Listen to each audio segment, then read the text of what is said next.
میں تو اصلاح کرنا چاہتا ہوں جہاں تک بھی میرا بس چلے، اور یہ جو کچھ میں کرنا چاہتا ہوں اس کا سارا انحصار اللہ کی توفیق پر ہے۔ اسی پر میں نے بھروسہ کیا اور ہر معاملے میں اسی کی طرف میں رجوع کرتا ہوں۔ الحمدللہ نحمده ونستعینه ونستغفره ونؤمن به ونتوکل علیہ ونعوذ باللہ من شرور انفسنا ومن سیئات اعمالنا من يهده الله فلا مضل له ومن يضلل فلا هادي له واشهد ان لا اله الا الله واشهد ان محمدا عبده ورسوله اما بعد فان خير الحديث كتاب الله وخير الهدي هدي محمد صلى الله عليه وسلم وشر الأمور محدثاتها وكل محدثة بدعة وكل بدعة ضلالة وكل ضلالة في النار۔ قال الله تبارك وتعالى في كلامه المجيد: أعوذ بالله السميع العليم من الشيطان الرجيم، بسم الله الرحمن الرحيم، يا أيها الذين آمنوا اتقوا الله حق تقاته ولا تموتن إلا وأنتم مسلمون واعتصموا بحبل الله جميعا ولا تفرقوا۔ وقال تعالى في مقام آخر: يا أيها الذين آمنوا اتقوا الله وابتغوا إليه الوسيلة وجاهدوا في سبيله لعلكم تفلحون۔ اللهم صل على محمد وعلى آل محمد كما صليت على إبراهيم وعلى آل إبراهيم إنك حميد مجيد۔ اللهم بارك على محمد وعلى آل محمد كما باركت على إبراهيم وعلى آل إبراهيم إنك حميد مجيد۔ تمام قسم کی حمد و ثنا، کبریائی اور بڑائی اس اللہ عز و جل کے لیے لائق و زیبہ ہے جس نے ہمیں اور آپ کو پیدا فرمایا، اور بیش بہا درود و سلام اس ذات مبارکہ مطہرہ پر جن کا نام نامی اسم گرامی احمد مجتبیٰ محمد مصطفیٰ صلی اللہ علیہ وسلم۔ برادران اسلام، نوجوان دوستوں، بزرگوں اور بھائیوں اور قابل احترام معزز علماء کرام، آج بتاریخ 4 ذی القعدہ 1428 ہجری مطابق 14 نومبر سن 2007 عیسوی کو المکتب التعاونی للدعوت والارشاد و توعیۃ الجالیات کے زیر اہتمام اس خوبصورت سے ایڈیٹوریم میں جو اجلاس منعقد ہوا ہے محافظہ 2 آدمی کے تحت، اس میں جس موضوع پر آپ حضرات سے گفتگو کرنے کی سعادت حاصل کرنے جا رہا ہوں وہ موضوع اعلانات کے ذریعے آپ حضرات کو معلوم ہوا ہوگا۔ وہ موضوع ہے وسیلے کا بیان اور قبروں اور زیارت قبور۔ اللہ عز و جل سے دعا ہے کہ اللہ تبارک و تعالی مجھے اس موضوع کی وضاحت قرآن و سنت کی روشنی میں کرنے کی توفیق عطا فرمائے، اور اللہ تعالی ہم سب کو علم و عمل سے مالا مال فرمائے، اور اللہ عز و جل ہم سب کو جنت الفردوس میں جگہ عطا فرمائے، اور ہمارے والدین کے اوپر رحم فرمائے، آمین یا رب العالمین۔ حضرات، اس سے پہلے کہ میں اپنے اس موضوع کی تشریح اور اس کی توضیح اور اس کی تفصیلات آپ حضرات کی خدمت میں رکھوں، میں اللہ عز و جل کا شکر ادا کرتا ہوں کہ جس اللہ نے مجھ ناچیز بے عمل اور کم علم کو یہ توفیق عطا فرمائی کہ عرصہ دراز کے بعد، کافی عرصے کے بعد 2 آدمی کا نام سنتا رہا، لیکن 2 آدمی میں کبھی آنے کی توفیق نہیں ملی۔ عرصے دراز کے بعد یہاں کے احباب ٹیلی فون کے ذریعے اور قرب و جوار میں بیجادیہ اور دیگر احباب کرتے رہے، لیکن آج اللہ عز و جل نے مجھ ناچیز کو یہ توفیق بخشی کہ میں اپنے ان ہنستے اور منور اور روشن چہرے رکھنے والے بھائیوں کے درمیان موجود ہوں، اور میں یہاں پہ کھڑا ہو کر اللہ اور اس کے رسول کی کچھ باتیں بیان کرنے کی سعادت حاصل کر رہا ہوں۔ میں اللہ عز و جل کا شکر ادا کرتا ہوں، اور اس کے بعد میں اس مکتب کے مدیر محترم کا بھی، المکتب التعاونی دعوت الارشاد و توعیۃ الجالیات 2 آدمی کے مدیر کا بھی میں شکر ادا کرتا ہوں جنہوں نے مجھ ناچیز کو یہ موقع دیا، اور اس کے بعد میں اپنے خاص برادرم حضرت مولانا ریاض الدین صاحب حضرت اللہ کا بھی میں مشکور ہوں جن کی جد و جہد اور جن کی جد و جہد اور کوششوں کے نتیجے میں میں آج آپ کے سامنے کھڑا ہوں، اور ساتھ ساتھ اپنے قرب و جوار سے مختلف مکاتب سے جالیات سے آئے ہوئے اپنے محترم علماء کرام کا اور قرب و جوار سے آئے ہوئے اپنے احباب کا اور اس بستی کے لوگوں کا بھی میں تہ دل سے مشکور ہوں کہ آپ حضرات اپنا قیمتی وقت، جبکہ آج بدھ کا دن ہے اور صبح آپ کو ڈیوٹی بھی دینی ہے، اس کے باوجود بھی آپ یہاں تشریف لائے اللہ اور اس کے رسول کی باتوں کو سننے کے لیے، اس محبت میں اللہ تعالی ہم سب کے آنے جانے، اسی طرح بریدہ سے آئے ہوئے اپنے احباب کا بھی میں مشکور ہوں کہ ہم سب کی اس حاضری کو اللہ تعالی قبول فرمائے اور اللہ عز و جل ہمیں جنت الفردوس میں جگہ عطا فرمائے، آمین یا رب العالمین۔ دوستو اور بھائیو، وقت کی قلت کو محسوس کرتے ہوئے، چونکہ صبح ڈیوٹی بھی کرنی ہے آپ حضرات کو، میں آپ حضرات کا زیادہ وقت تو نہیں لوں گا، لیکن اس مختصر سے وقت میں ایک اہم موضوع آپ حضرات کی خدمت میں رکھنے جا رہا ہوں۔ اس سے پہلے کہ میں اپنے اس موضوع میں داخل ہوں، چند باتیں گوش گزار بنیادی طور پر کر لیں۔ سب سے پہلے اپنے سوئچ آف کر لیں موبائلز جتنے بھی ہیں، تاکہ جتنی دیر بھی بیٹھیں سکون کے ساتھ بیٹھیں، نہ ہمیں ڈسٹرب ہو نہ آپ کو ڈسٹرب ہو۔ دوسری بات یہ ہے کہ آج کا جو یہ موضوع ہے یہ بڑا ہی اہم اور بڑا ہی بنیادی موضوع ہے، اور آج کا یہ موضوع جس حصے سے متعلق ہے وہ حصہ بڑا ہی حساس اور بڑا ہی ضروری حصہ ہے، یعنی عقیدہ توحید سے متعلق آج کا یہ موضوع ہے وسیلے کا۔ اس عقیدے کی صحت اور عقیدے کی درستگی اور عقیدہ صحیح ہونا چاہیے، اس میں کسی کو کوئی اختلاف نہیں ہے۔ ہر ایک کی خواہش اور ہر ایک کی چاہت یہ ہوتی ہے کہ اس کا عقیدہ درست ہو، ایمان صحیح ہو، کیونکہ اس کو پتہ ہے کہ اعمال جو ہم کرتے ہیں ان کا دار و مدار ایمان کی صحت اور درستی کے اوپر، اسی کے اوپر اس کا مدار ہے۔ اگر ایمان غلط ہے، عقیدہ صحیح نہیں ہے، تو انسان ہزار اعمال کر لے، اچھے سے اچھے اعمال کر لے، ان اعمال کا اللہ رب العزت کے ہاں کوئی ان کی وقات یا اس کی کوئی اہمیت نہیں ہوتی ہے۔ نمبر تین، تیسری بات جو ہمیں ذہن نشین کرنی ہے آج کے موضوع کے تعلق سے، وہ یہ نقطہ ہے کہ امت محمدیہ کے اندر انحرافات، یا اس سے پہلے جو امتیں تھیں، یہود تھے، نصارہ تھے اور دیگر نبیوں کی امتیں جو گزری ہیں، ان کے اندر جو انحرافات پیدا ہوئے، جو گمراہیاں آئیں، جو بھٹکے وہ اور جہنم کا یا اللہ کے غضب کا یا اللہ کے عذاب کا وہ قومیں شکار ہوئیں، ان انحرافات کے اسباب کیا تھے؟ یقیناً ہم پورے اسباب تو نہیں بیان کر سکتے، بہت سارے اس کے اسباب تھے، لیکن اس میں ایک بنیادی سبب یہ بھی تھا کہ وہ، یا آج کے جو امت کے اندر انحرافات یا اختلافات موجود ہیں، آج یا کل جو لوگ بھی انحرافات کے، گمراہیوں کے شکار تھے یا بدعقیدگی کے شکار تھے، اصل بنیادی سبب، بہت سارے اسباب ہیں لیکن ان میں ایک بنیادی سبب یہ بھی ہے کہ اللہ کے کلام اور انبیاء اور رسول کے کلام کو سمجھنے کے لیے، ان کی باتوں کو سمجھنے کے لیے انہوں نے اپنے ذہن اور اپنے دماغ کا استعمال کیا۔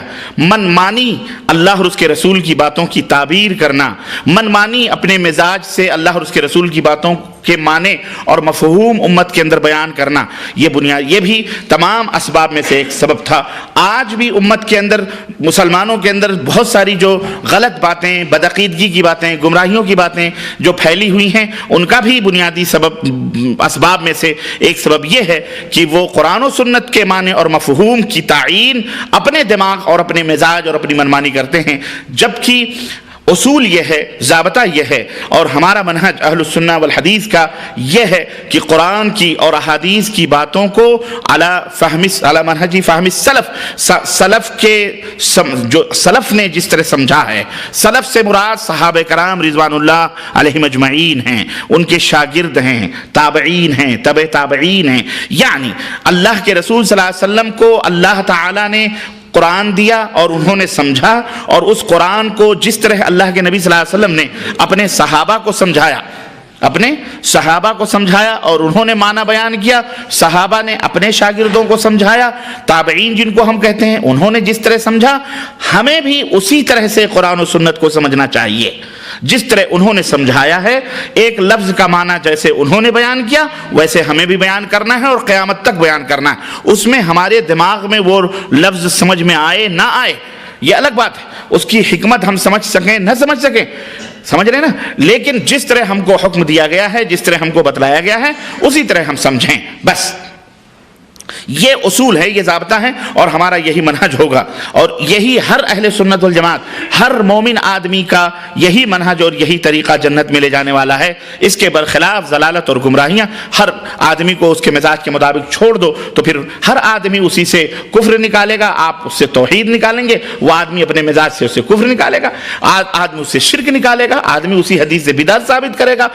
چنانچہ آج ایسا ہو رہا ہے کہ قرآن و سنت کے معنی اور مفہوم کو جب اقوال اور فلانے کے مزاج کے مطابق جب اس کی تشریحات کی جانے لگی تو پھر گمراہیاں عام ہو گئیں اور امت پارا پارا ہو گئی، ٹکڑے ٹکڑے ہو گئی، انتشار ہو گیا، مختلف مسجدیں، مختلف ناموں کی تنظیمیں، تحریکیں، جماعتیں پنپنے لگیں، اور جناب علی ہر ایک اپنی اپنی ڈگڈگی اور اپنی اپنی ڈفلی بجاتا ہوا پھر رہا ہے۔ اس میں اتحاد کا ایک نہایت ہی اہم اور سیدھا سا راستہ یہ ہے کہ قرآن و سنت کے معنی کو اسی طرح سے رکھو جس طرح صحابہ نے بیان کیا، تابعین نے بیان کیا، مفسرین نے بیان کیا۔ بس ہمارا فرض یہ ہے کہ ہم اسی کے مطابق اپنی زندگی کو بسر کریں۔ یہی منہج ہے اہل السنہ والحدیث کا، اور ہم سب کا یہی منہج ہونا چاہیے۔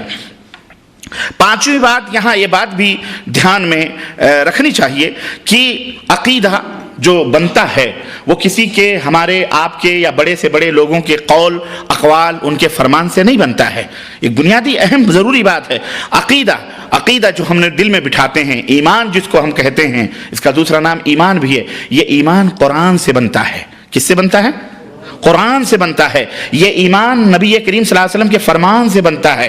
دو ہی چیزیں ہیں جس سے ایمان بنتا ہے، یعنی بنتا ہے مطلب یعنی ایمان انہی دونوں چیزوں سے سجتا اور سنورتا ہے۔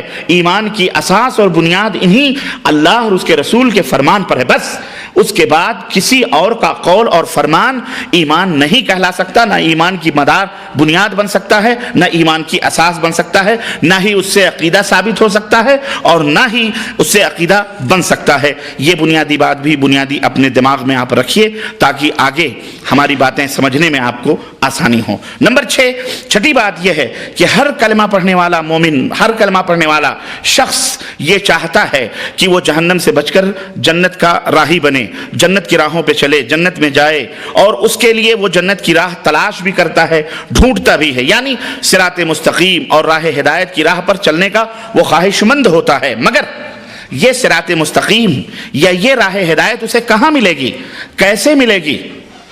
یہ بنیادی چیز ہے۔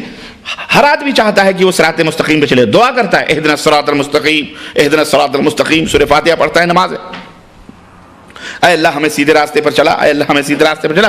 لیکن یہ صراط مستقیم یا یہ راہ ہدایت اسے ملے گی کہاں، اور یہ کیسے ملے گی؟ اس کا نہایت ہی واضح اور صاف ستھرا اور دو لفظوں میں جواب قرآن کریم ہم کو دیتا ہے۔ اللہ رب العزت نے قرآن کریم میں ارشاد فرمایا، سورہ بقرہ کی پہلی اور دوسری آیت کریمہ آپ پڑھیں، الف لام میم ذالک الکتاب لا ریب فیہ ھدی للمتقین۔ الف لام میم، اس کا معنی اللہ ہی بہتر جانتا ہے۔ ذالک الکتاب لا ریب فیہ، اللہ نے فرمایا یہ وہ کتاب ہے جس میں کسی بھی شک اور شبہ کی کوئی گنجائش نہیں ہے، بالکل مکمل کتاب ہے، اور اس میں اور یقینی کتاب ہے۔ ھدی للمتقین، اس میں متقیوں کے لیے ہدایت ہے، اہل تقوی کے لیے ہدایت ہے، جو برائیوں سے، گناہوں سے، معصیت سے، کفر سے، الحاد سے، شرک سے، بدعات سے دور رہتے ہیں، حرام سے، چوری سے، چکاری سے اور دیگر کبیرہ گناہوں سے دور رہنے والے، اللہ کی باتوں پر عمل کرنے والے جو اہل تقوی ہیں، اس قرآن میں ان کے لیے ہدایت ہے، ان کے لیے ہدایت ہے۔ اور یہ ہدایت صرف متقیوں کے لیے اس قرآن میں ہدایت نہیں ہے، بلکہ اللہ رب العزت نے اور بھی اس معنی کو، قرآن کی ہدایت کو اور بھی عام کرتے ہوئے اللہ رب العزت نے فرمایا کہ اس میں ساری دنیا کے لوگوں کے لیے ہدایت موجود ہے۔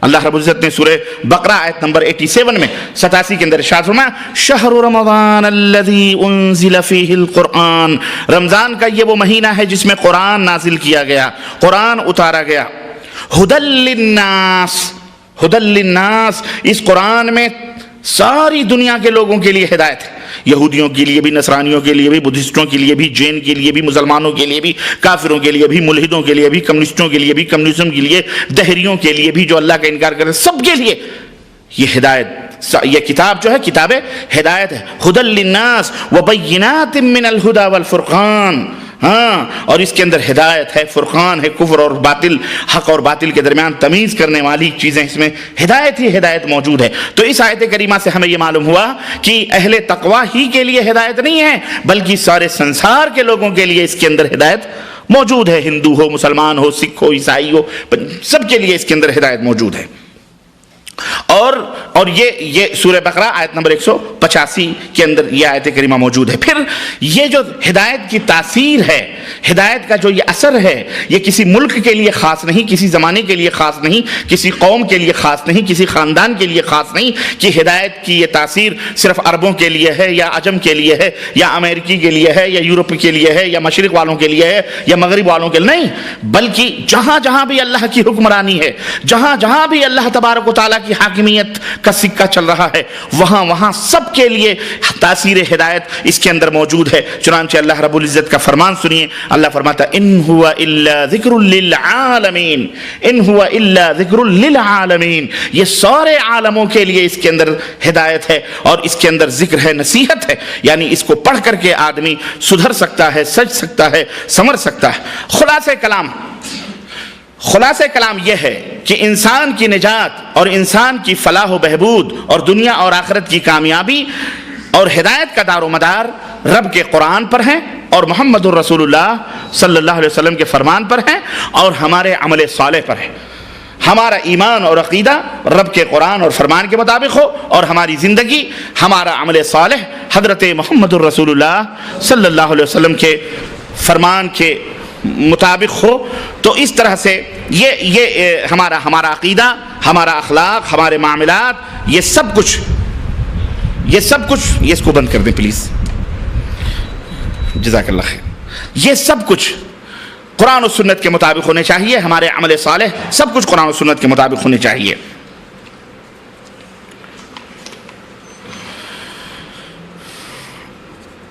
یہاں ایک بات اور بنیادی طور پر موضوع ہی سے متعلق میں آپ حضرات کی خدمت میں رکھتا چلوں، اور وہ یہ ہے، یہ بھی ہمیں دھیان میں اور خیال میں رکھنا چاہیے کہ بروز محشر قیامت کے دن اللہ رب العزت کے ہاں کسی کی ذات کتنی ہی محترم اور کتنی ہی معزز اور کتنی ہی اہم کیوں نہ ہو، اس ذات سے رشتے اور تعلقات روز محشر کسی کام نہیں آئیں گے۔ آپ کا کتنا گہرا رشتہ ہی کیوں نہ ہو، سب سے گہرا رشتہ آپ کس کو بیان کر سکتے ہیں؟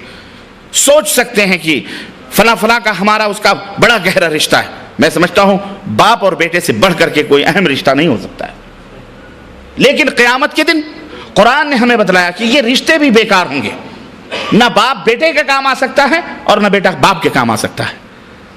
میاں اور بیوی کے رشتے بھی بڑے گہرے ہوتے ہیں، لیکن یہ رشتے بھی اللہ تبارک تعالیٰ نے قرآن کریم میں صراحتاً اس کا انکار کیا، یہ بھی کوئی کام آپ کے نہیں آ سکتے ہیں۔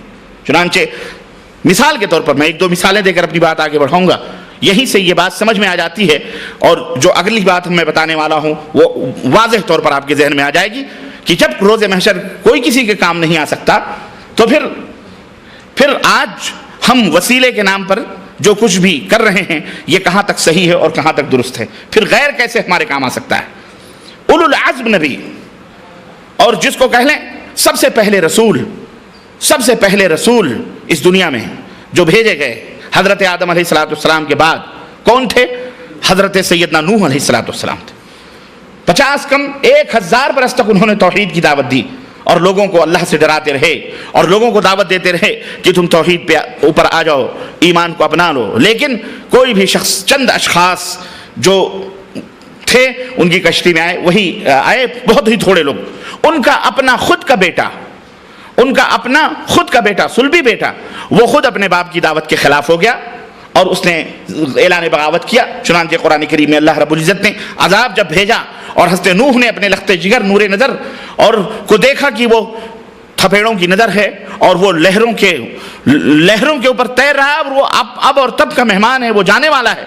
ایک باپ اپنے ڈوبتے ہوئے بچے کو بچانے کے لیے کوئی سہارا نہیں سوائے اللہ عز و جل کے، تو اللہ عز و جل کو آواز دیتا ہے، جسے قرآن میں اللہ رب العزت نے بیان فرمایا کہ وَنَادَى نُوحٌ رَبَّهُ فَقَالَ رَبِّ إِنَّ ابْنِي، نوح نے اپنے رب کو پکارا اور کہا اے اللہ میرا بیٹا غرق ہو رہا، من اہلی، یہ میرے اہل ہے، میرا اہل ہے، میرا خون ہے، میرا نور نظر، میرا لخت جگر ہے، اللہ اس کو بچا لے۔ وَإِنَّ وَعْدَكَ الْحَقُّ وَأَنْتَ أَحْكَمُ الْحَاكِمِينَ، اے اللہ تیرا وعدہ سچا ہے اور تو احکم الحاکمین ہے۔ یہ اللہ رب العزت سے حضرت نوح علیہ السلام نے سفارش کی۔ قال یا نوح، اللہ نے آواز دیا، اے نوح انہ لیس من اہلک، یہ آپ کے اہل کا نہیں ہے. یہ آپ کا ہوتا تو آپ کے اوپر ایمان لاتا. اس سے آپ کا کوئی رشتہ اور تعلق نہیں. انہ عمل غیر صالح، اس کا عمل صحیح نہیں تھا. یہ بدکار آدمی ہے، یہ بیکار آدمی، اس کا ایمان اور عقیدہ صحیح نہیں ہے. فلا تسألنی ما لیس لک بہ علم، جس کا تمہیں علم نہ ہو مجھ سے اس کا سوال مت کرو. انی اعظک ان تکون من الجاہلین. سنو میں تمہیں نصیحت کرتا ہوں، اگر دوبارہ زبان کھولی تو جاہلوں میں شمار کیے جاؤ گے. اللہ اکبر. اپنا صلبی بیٹا، لخت جگر، نور نظر. آپ یہیں سے آپ اس موضوع کو سمجھ جائیں. عقل مندوں کے لیے اشارے کافی ہوتے ہیں. بہت زیادہ تقریر سن کر کے آدمی سن کر کے ہو سکتا ہے پتھر بن جائے، لیکن قرآن کی چند آیتیں ہی آپ کی ہم سب کی ہدایت کے لیے کافی ہیں. یہیں سے سمجھ جائیے کہ جب اپنا صلبی بیٹا، اپنا باپ، اور وہ بھی اولو العزم نبی، پہلا رسول، جس نے 1000 برس تک رب کی غلامی کی، بندگی کی، دعوت و تبلیغ کی، مار سہے، تکلیفیں برداشت کی، سب کچھ جھیلا، اس کو صلہ کیا مل رہا ہے کہ اس کا بیٹا اس کی نگاہوں کے سامنے ڈوب رہا ہے اور وہ رب سے التجا اور فریاد کر رہا ہے. نبی ہو کر، رسول ہو کر، اس کے باوجود بھی اس کی فریاد کو اللہ ٹھکرا دے رہا اور کہا اگر آئندہ زبان کھولی تو جاہلوں میں سے ہو جاؤ گے. جب یہ نہیں کام آ سکتے، جب ہماری بے ایمانی، ہمارے اندر اگر کمی ہو، ہمارے اندر اگر نقص ہو، اور وہ نقص ایسا نقص نہیں بلکہ ایمان اور عقیدے کا فالٹ ہو، جب یہ نہیں کام آ سکتے تو آج جو ہم نے للو پنجو جمن سبراتی بنا کر کے پوجنا شروع کیا ہے، یہ کہاں سے کام آئیں گے؟ اندازہ لگا لو آپ.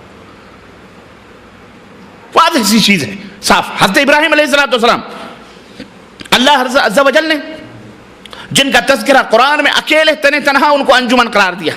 ان ابراہیم کان امہ، تنہا حضرت ابراہیم علیہ السلام کن مشقتوں اور کن مشکلات اور کن امتحانات سے نہیں گزرے حضرت ابراہیم علیہ السلام. آج جو ہم حج کر رہے ہیں، مینا جاتے ہیں، مزدلفہ جاتے ہیں، خانہ کعبہ کا طواف کرتے ہیں، صفا مروہ کی سعی کرتے ہیں، قدم قدم پر سیدنا ابراہیم علیہ السلام کی یاد تازہ ہوتی ہے. احرام میقات سے لے کر کے پورا حج حضرت ابراہیم علیہ السلام کی نقالی ہے.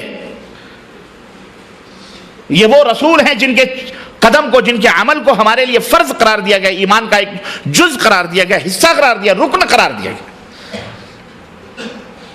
کیا ہوگا؟ صحیح بخاری کی روایت میں اللہ تبارک و تعالیٰ قیامت کے دن جب یہ اپنے والد کے بارے میں سفارش کریں گے، آدرس جو بتگر تھا، بت فروش تھا، اللہ کا وعدہ یاد دلائیں گے کہ اللہ تو نے کہا تھا روز محشر میں تمہیں رسوا نہیں کروں گا، میرے باپ کو جنت میں داخل کر دے. اللہ رب العزت فرمائے گا کہ ابراہیم، میں نے کافروں اور مشرکوں پر جنت کو حرام قرار دیا ہے. مشرک کبھی جنت میں داخل نہیں ہو سکتا. سنو، اپنے پیروں کے نیچے دیکھو. چنانچہ جب وہ اپنے پیروں کے نیچے دیکھیں گے تو ان کا باپ آدر بجو کی شکل میں گندگی میں لتھڑا پتھڑا سسک رہا ہوگا. اللہ فرشتوں کو حکم دے گا اس کی ٹانگیں پکڑ کے جہنم میں ڈال دو. باپ کے بیٹے کے سامنے اس کے باپ کو گھسیٹ کر جہنم میں ڈال دیا جائے گا. قرآن نے سارے نسخے بیان کیے ہیں سمجھنے والوں کے لیے. ہاں، لقد یسرنا القرآن للذکر فہل من مدکر. ہم نے قرآن کو ذکر کے لیے، نصیحتوں کے لیے آسان بنایا ہے، لیکن ہے کیا تم میں کوئی نصیحت حاصل کرنے والا؟ قلیلا ما تذکرون. بہت کم لوگ نصیحت حاصل کرتے ہیں. باپ اور بیٹا اور بیٹے اور باپ دونوں کا دیکھ لیں آپ، سب کا نتیجہ سامنے. خود ہمارے اور آپ کے نبی حضرت محمد الرسول اللہ صلی اللہ علیہ وسلم، ابو طالب نے کیا کیا نہیں کیا اپنے بھتیجے کے لیے. آخری وقت تک کلمہ پڑھاتے رہے لیکن نہیں کلمہ نکل سکا ان کی زبان سے. انہوں نے کہا اخترت النار علی العار، میں نے جہنم میں جانا گوارا ہے، لیکن تمہاری دعوت صحیح، لیکن میں یہ نہیں سننا چاہتا میرے مرنے کے بعد کہ ابو طالب نے باپ داداؤں کے دین کو چھوڑ دیا. نبی علیہ السلام سے پوچھا گیا، بڑی خدمت کی انہوں نے آپ کی، کیا ملا ان کو؟ اللہ کے نبی صلی اللہ علیہ وسلم نے فرمایا کہ اللہ نے اتنا رحم کیا ہے، جہنم میں تو ہیں وہ، لیکن سب سے ہلکا عذاب دیا جا رہا ہے، اور سب سے ہلکا عذاب یہ ہے کہ انگار کے شولوں کے جوتے پہنائے گئے ہیں، جس کے شولے انگار کے جوتے پہنائے گئے ہیں، جس کے شولے ان کی کھوپڑیوں سے باہر نکل رہے ہیں. سب رشتے ناتے موجود ہیں، سب اعزاء اقارب، لیکن میرے بھائیوں سنو، اگر ایمان نہیں ہے صحیح تو کوئی رشتہ اور ناتا کسی کے کوئی کام آ سکتا، یاد رکھو. ہاں، اگر عمل صالح نہیں ہے تو کوئی رشتے ناتے کام آ سکتے.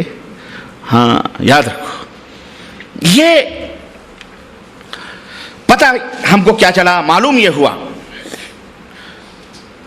کہ نجات اور ہدایت کا دار و مدار رشتے اور ناطے اور قبیلے اور خاندان اور ملک اور وطن پر نہیں ہے کہ کوئی ہندوستان میں پیدا ہو تو جہنم میں جائے گا، کوئی سعودی عرب میں پیدا ہو تو جنت میں جائے گا، نہ، کوئی مکے میں پیدا ہو تو جنت میں جائے گا۔ ابو طالب مکے ہی میں تھے، ابو جہل مکے ہی میں تھا، ابو لہب مکے ہی میں تھا، عتبہ شیبہ مکے ہی میں تھے، ہاں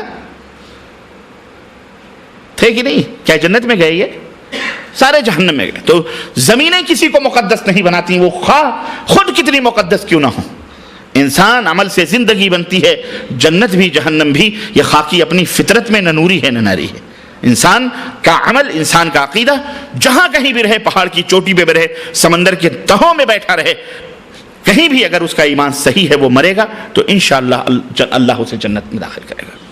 لیکن اگر ایمان اور عقیدہ غلط ہے، ایمان اور عقیدہ صحیح نہیں ہے، تو کوئی مائی کا لال کسی کو جنت میں لے جا سکتا، باپ اپنے بیٹے کو جنت میں نہیں لے جا سکتا، نبی ہونے کے باوجود بیٹا اپنے باپ کو نبی ہونے کے باوجود نہیں لے جا سکتا۔ تو یہ جن سے نہ کبھی چیز نہ پہچان، نہ کبھی دیکھا نہ بھالا، نہ کبھی کچھ نہ کچھ، لمبے لمبے چغے اور داڑھیاں اور پگڑیاں رکھ کر آپ ان کے ہاتھوں پر بیعت کر کر جنت کے کنڈے پکڑ کے جائیں گے، یہ خود ان کے جنت میں جانے کی گارنٹی نہیں۔ یہ کہاں لے جا کے ڈھکیلے اندھا بیل، آپ اس میں سوار ہو کے جا رہے ہیں جس کی خود منزل کا پتہ نہ ہو، جس کی خود راہوں کا پتہ نہ ہو، جو صرف دعویٰ کرے کہ میں پیر ہوں، میں بہت بڑا سجادہ نشین ہوں، میں بہت بڑا پجاری ہوں، میں بہت بڑا یہ ہوں، آؤ میرے ہاتھوں بیعت کرو، سلسلے ہم پکڑ کے لے جائیں گے۔ یہ قادری سلسلہ، نقشبندی چلتا ہے، سہروردی، چشتی، فلانی، رفاعی، بدوی، یہ سلسلے، یہ نبیوں کے سلسلے تو جنت میں لے ہی نہیں جا رہے ہیں، اس کے سلسلے کہاں سے لے جائیں گے؟ اس لیے ہوش کے ناخن لو مسلمانوں، بھول بھلائیوں میں مت رہو، وقت بہت کم ہے اور زندگی بہت تھوڑی ہے، دنیا کمانے میں مصروف ہو، اس سے زیادہ اپنے اس دنیا کی فکر کرو جو ہمیشہ جہاں جانا ہے۔ یہ چند دن کی زندگی ہے، 60 70 90 برس تک جی لو گے، اس کے بعد جو دوسری زندگی شروع ہوگی وہ ہمیشہ کی زندگی ہے۔ وہاں صرف 2 زندگیوں کا تصور ہے، یا تو خوشیوں سے بھری ہوئی زندگی یا غموں سے بھری ہوئی زندگی، بس اس کے علاوہ تیسری کوئی زندگی نہیں ہے۔ اس کی فکر کرو اور اس کے لیے سب سے پہلے صراط مستقیم، راہ ہدایت کی فکر کرو۔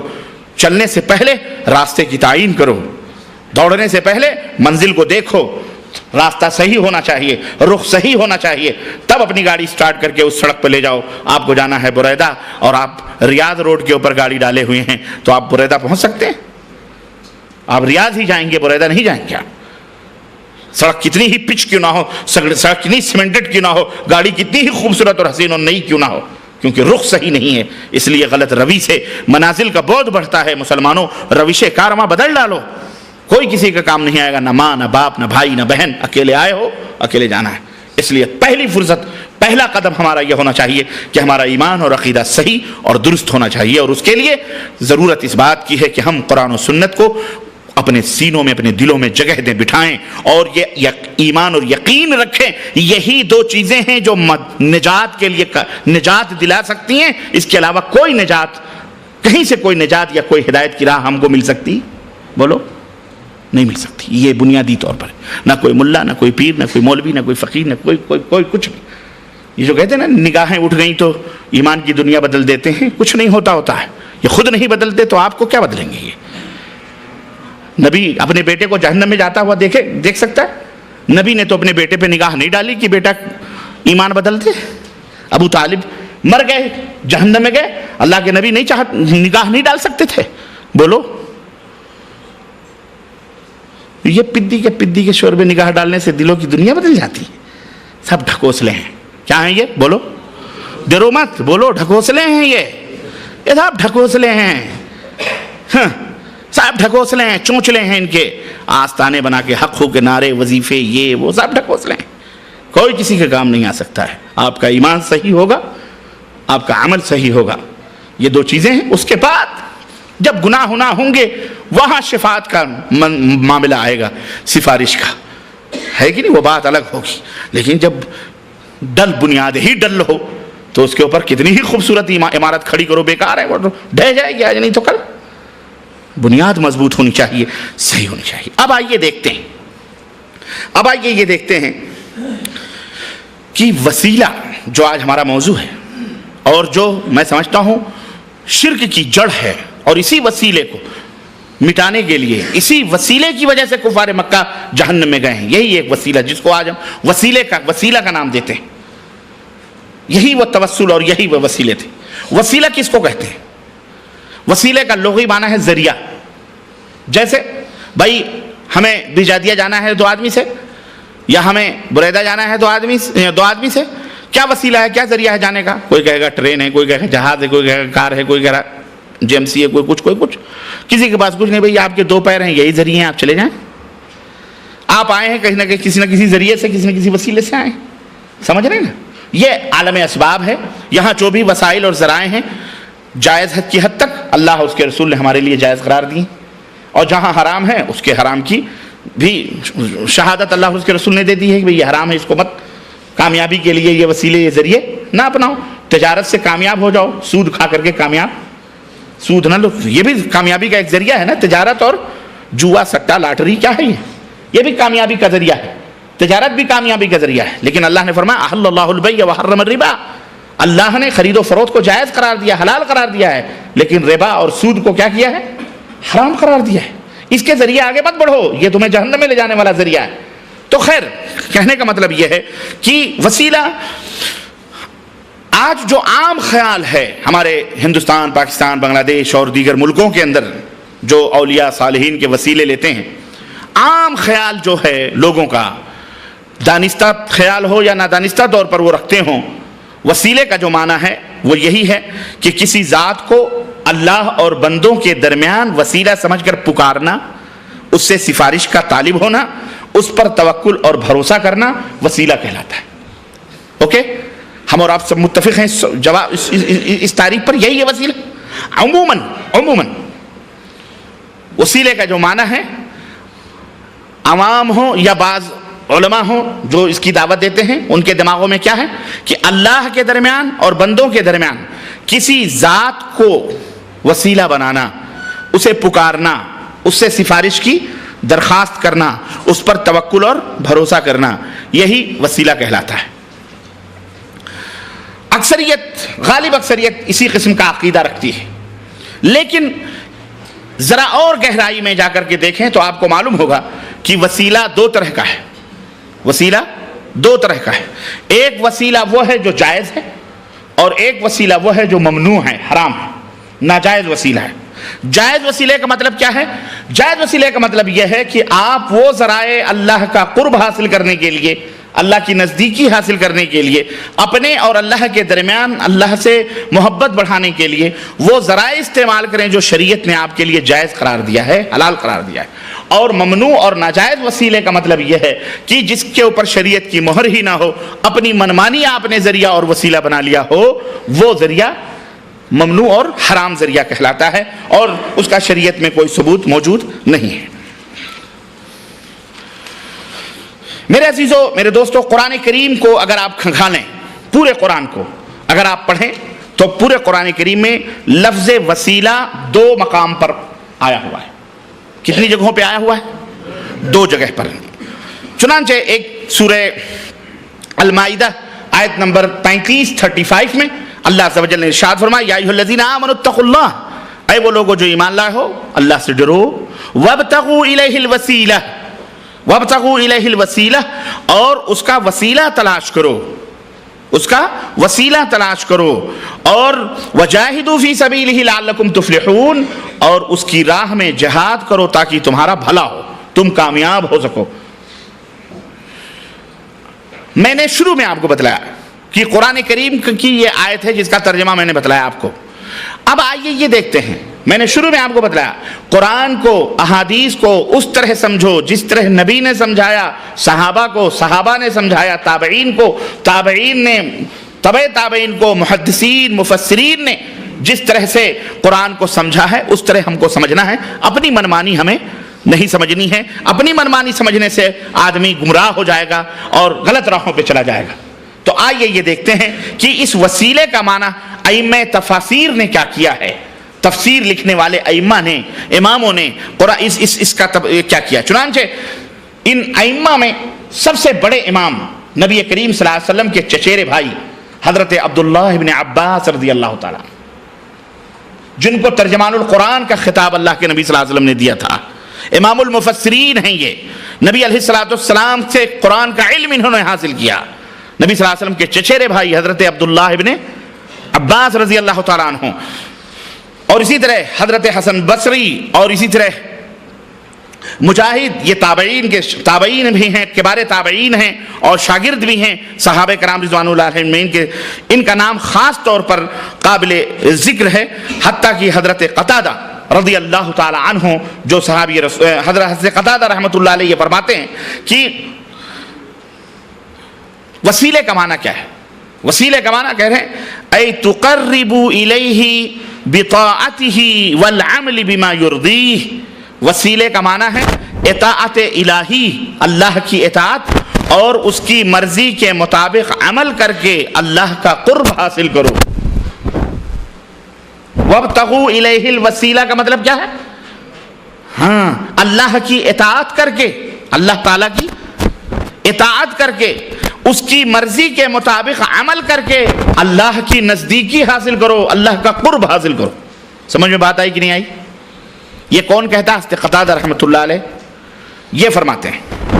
حافظ ابن کثیر رحمۃ اللہ علیہ ان اقوال کو نقل کرنے کے بعد تمام حضرت عبداللہ ابن عباس کو کے اقوال کو، حضرت مجاہد کے اور دیگر جو ہے ان تابعین کے تبع تابعین کے اقوال کو نقل کرنے کے بعد فرماتے ہیں کہ ان ائمہ نے وسیلہ کی جو تفسیر بیان کی ہے، اس میں علماء تفسیر کا قطعاً کہیں کوئی اختلاف نہیں ہے، سب اس بات پر متفق ہیں کہ اللہ عز و جل کی اطاعت اور فرمانبرداری کر کے کیا کرو؟ اللہ کا قرب اور اللہ کی نزدیکی حاصل کرو۔ یہ ہے وسیلے کا معنی۔ اس کو میں اس لیے اچھی طرح سے آپ کو سمجھا رہا ہوں تاکہ وہ معنی آپ کے ذہن میں نہ رہے جو عوام کے دماغوں میں ہے کہ اپنے اور اللہ کے درمیان کسی ہستی کو وسیلہ اور ذریعہ بنا کر پکارا جائے، سفارش کی جائے، اور پکارا جائے، سفارش کی جائے، اس پر بھروسہ کیا جائے، یہ معنی نہیں ہے۔ مفسرین نے وسیلے کا معنی کیا بیان فرمایا؟ اللہ کی اطاعت کر کے، اللہ کی بندگی کر کے اور عمل صالح کر کے اللہ کا قرب حاصل کرو۔ دوسری جگہ جو قرآن کریم میں وسیلے کا لفظ آیا ہے وہ سورہ اسراء آیت نمبر 57 یعنی 57، اللہ رب العزت نے فرمایا اولئک الذین یدعون یبتغون الی ربہم الوسیلۃ ایہم اقرب ویرجون رحمتہ ویخافون عذابہ ان عذاب ربک کان محذورا۔ جنہیں، ترجمہ سنو، جنہیں یہ لوگ پکارتے ہیں وہ خود اپنے رب کے تقرب کی جستجو میں رہتے ہیں۔ جنہیں یہ لوگ پکارتے ہیں اپنی مدد، وہ بیچارے خود اپنے رب کی قربت حاصل کرنے کی تلاش اور جستجو میں رہتے ہیں کہ ان میں کون زیادہ اللہ سے نزدیک ہو جائے۔ وہ خود اس کی رحمت کی امید رکھتے ہیں اور اللہ کے عذاب سے خوف زدہ رہتے ہیں۔ تیرے رب کا عذاب واقعی ڈرنے کی چیز ہے۔ ترجمہ ختم ہوا۔ اس آیت کریمہ میں جو لفظ وسیلہ آیا ہوا ہے اس کا بھی وہی مفہوم ہے جو ابھی پچھلی آیت کے حوالے سے آپ نے سماعت فرمایا۔ چنانچہ جلالین یہ مارکۃ الاعلیٰ تفسیر ہے اور ہر مدارس میں علماء کو، طلباء کو پڑھائی جاتی ہے۔ اس میں الوسیلہ کی تفسیر کرتے ہوئے انہوں نے کیا کہا؟ القربۃ بالطاعہ کے لفظ سے یہ وسیلہ کا معنی بیان کیا ہے، یعنی طاعت اور فرما برداری کے ذریعے اللہ کا قرب حاصل کرنا، طاعت اور فرما برداری کے ذریعے اللہ کی نزدیکی حاصل کرنا۔ علامہ اسماعیل حقی حنفی رحمۃ اللہ علیہ نے بھی وسیلے کی یہی تفسیر بیان کی ہے کہ القربۃ بالطاعۃ والعبادہ، طاعت اور عبادت کے ذریعے سے اللہ رب العزت کا قرب حاصل کیا جائے۔ قرآن مجید میں یہ لفظ وسیلہ صرف انہی دو مقامات پر وارد ہوا ہے اور ان دونوں جگہوں پر ایک ہی معنی اور ایک ہی مفہوم ان دونوں جگہوں پر آیا ہوا ہے، یعنی عبادات اور تقوی اور نیکیاں اور عمل صالح اور حرام چیزوں اور فحش چیزوں سے اجتناب کر کے اللہ عز و جل کا قرب حاصل کرنا، درجات حاصل کرنا، اللہ سے اللہ کی طرف بلندی کی طرف نزدیکی حاصل کرنا۔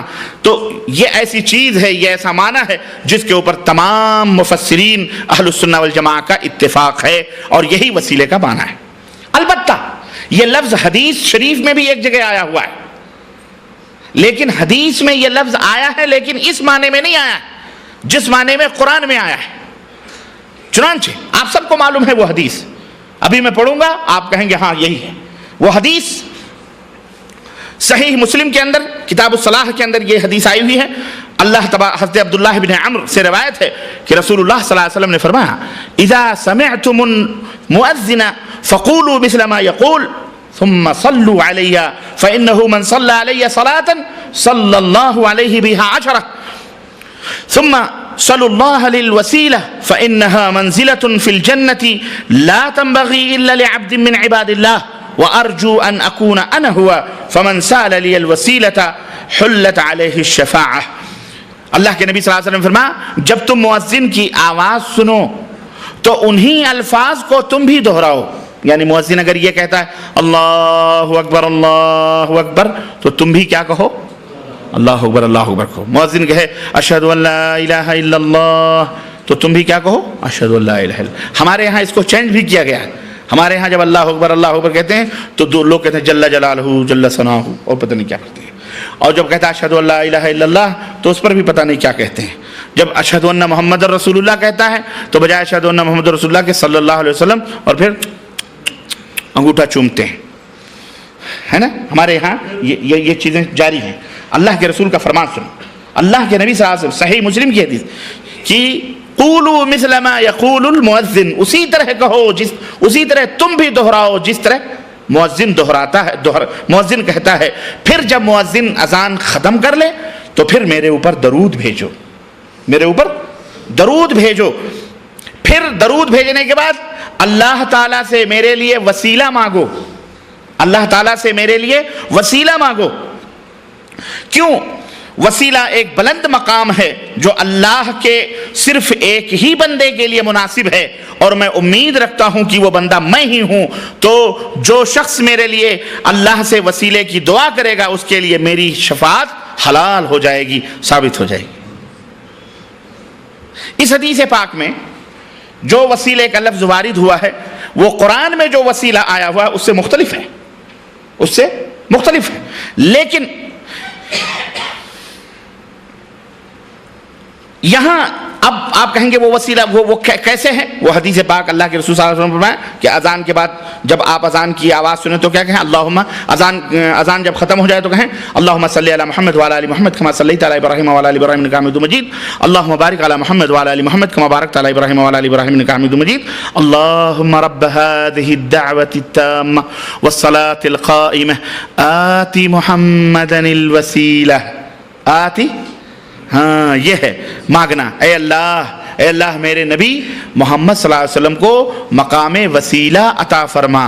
مقام آت محمد الوسیلہ وبعثہ مقاما محمودا الذی وعدتہ, اور میرے نبی کو مقام محمود عطا فرما جس کا اے اللہ آپ نے وعدہ کیا ہے.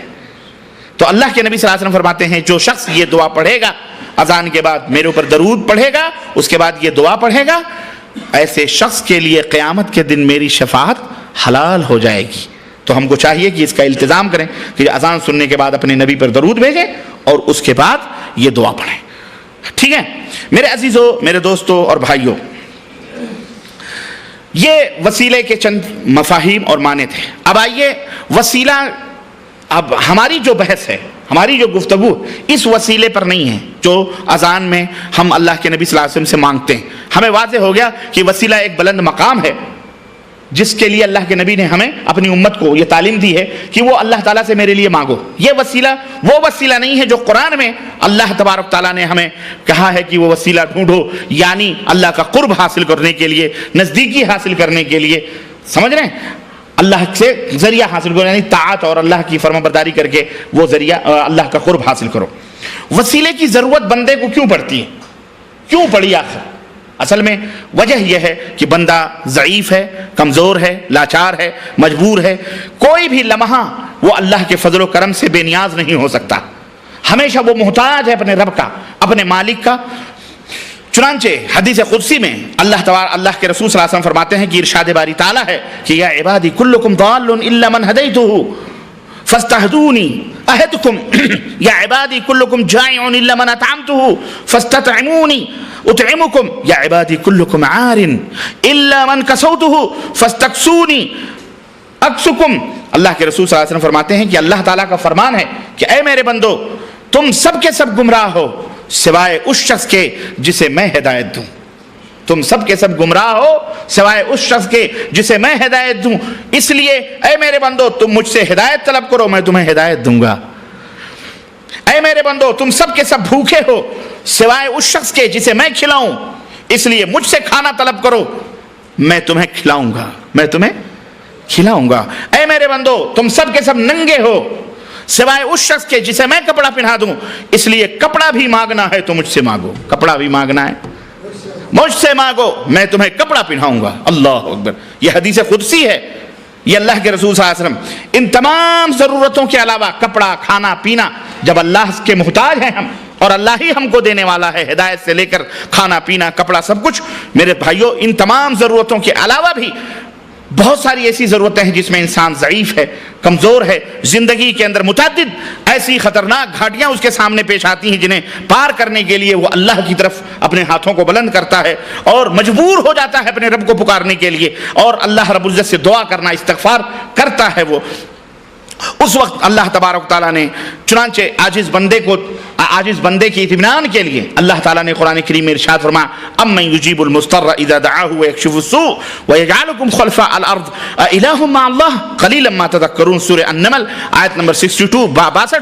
کون ہے جو بے کس کی بے قراری کی پکار کو سن کر اس کے پکار کو سن کر اس پہ لبیک کہتا ہے؟ کون ہے جو اسے قبول کرتا ہے اور اس کی سختی کو دور کرتا ہے اور تمہیں زمین کا خلیفہ اور سردار بناتا ہے؟ کیا اللہ کے علاوہ بھی کوئی تمہارا معبود ہے؟ الہ مع اللہ، کیا اللہ کے سوا بھی تمہارا کوئی معبود ہے؟ تم بہت کم نصیحت حاصل کرتے ہو، وہ سب اللہ ہی ہے. تو اس سے معلوم ہوا کہ مضطر اور لاچار کے لیے اللہ تعالیٰ کی ذات کے سوا اس کائنات میں کوئی نہیں ہے جسے وہ مصیبتوں اور پریشانیوں کے وقت ایسی ذات کو پکارتا ہے جو صرف قادر مطلق ہے. اس لیے اللہ کے نیک بندے، انبیاء ہوں، رسول ہوں، اولیاء ہوں، صالحین ہوں، صدیقین ہوں، شہداء ہوں، ہر چھوٹی بڑی مصیبت اور ضرورت کے وقت صرف اور صرف اسی ذات بابرکت کی طرف توجہ کرتے تھے. اور یہ بات ان کی سیرتوں کا مطالعہ کرنے سے ہم کو معلوم ہوتی ہے اور پتہ چلتا ہے کہ کبھی بھی ان کو کوئی مصیبت، کوئی ضرورت پڑتی تو وہ صرف اللہ عز و جل کو پکارتے تھے اور اللہ عز و جل سے اس امید سے دعا کرتے تھے کہ یقیناً دعاؤں کو قبول کرنے والا وہی مالک و مولا ہے، اس کے علاوہ کوئی دعاؤں کو قبول کرنے والا نہیں ہے.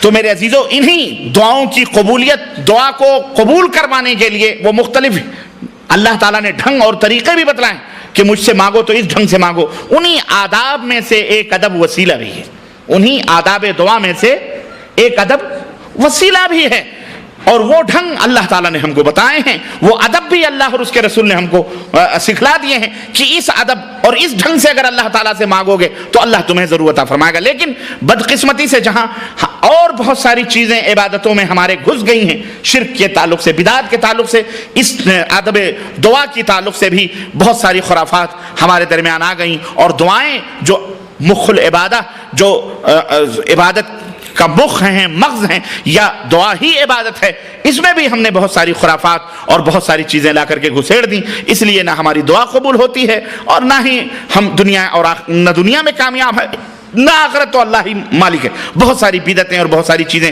رواج پا چکی ہیں. تو میرے عزیزو، میرے دوستو، ضرورت اس بات کی ہے کہ اس وسیلے کے مسئلے کو سمجھا جائے کہ یہ وسیلہ دعا کے آداب میں سے ایک ادب ہے جسے انبیاء صالحین نے استعمال کیا ہے، اللہ نے اپنے بندوں کو سکھلایا ہے. آئیے اب یہ دیکھتے ہیں کہ جب یہ کون سا وسیلہ ہے، کون سا ادب ہے، اور کون سا وسیلہ ہے جو ہمارے لیے حلال ہے، جائز ہے، اور کون سا وسیلہ ہے جو ہمارے لیے حرام اور ممنوع ہے. یہیں سے ہم کو پتہ چلتا ہے وسیلے کے دو شکلیں، دو قسمیں ہیں، ایک جائز وسیلہ اور ایک ناجائز وسیلہ. جو ہے جائز وسیلہ، قرآن کریم اور احادیث کے اوپر گہری نظر رکھنے والے علماء اور طلباء اس حقیقت کو جانتے ہیں اور سمجھتے ہیں کہ جائز وسیلے کی متعدد شکلیں اور صورتیں ہیں. چنانچہ 3 قسمیں عام طور پر تمام شکلوں کو جمع کرنے کے بعد میں جائز وسیلے 3 طرح کے ہیں جو ہمارے لیے حلال ہیں، جائز ہیں اور کرنا چاہیے. کتنے ہیں وہ؟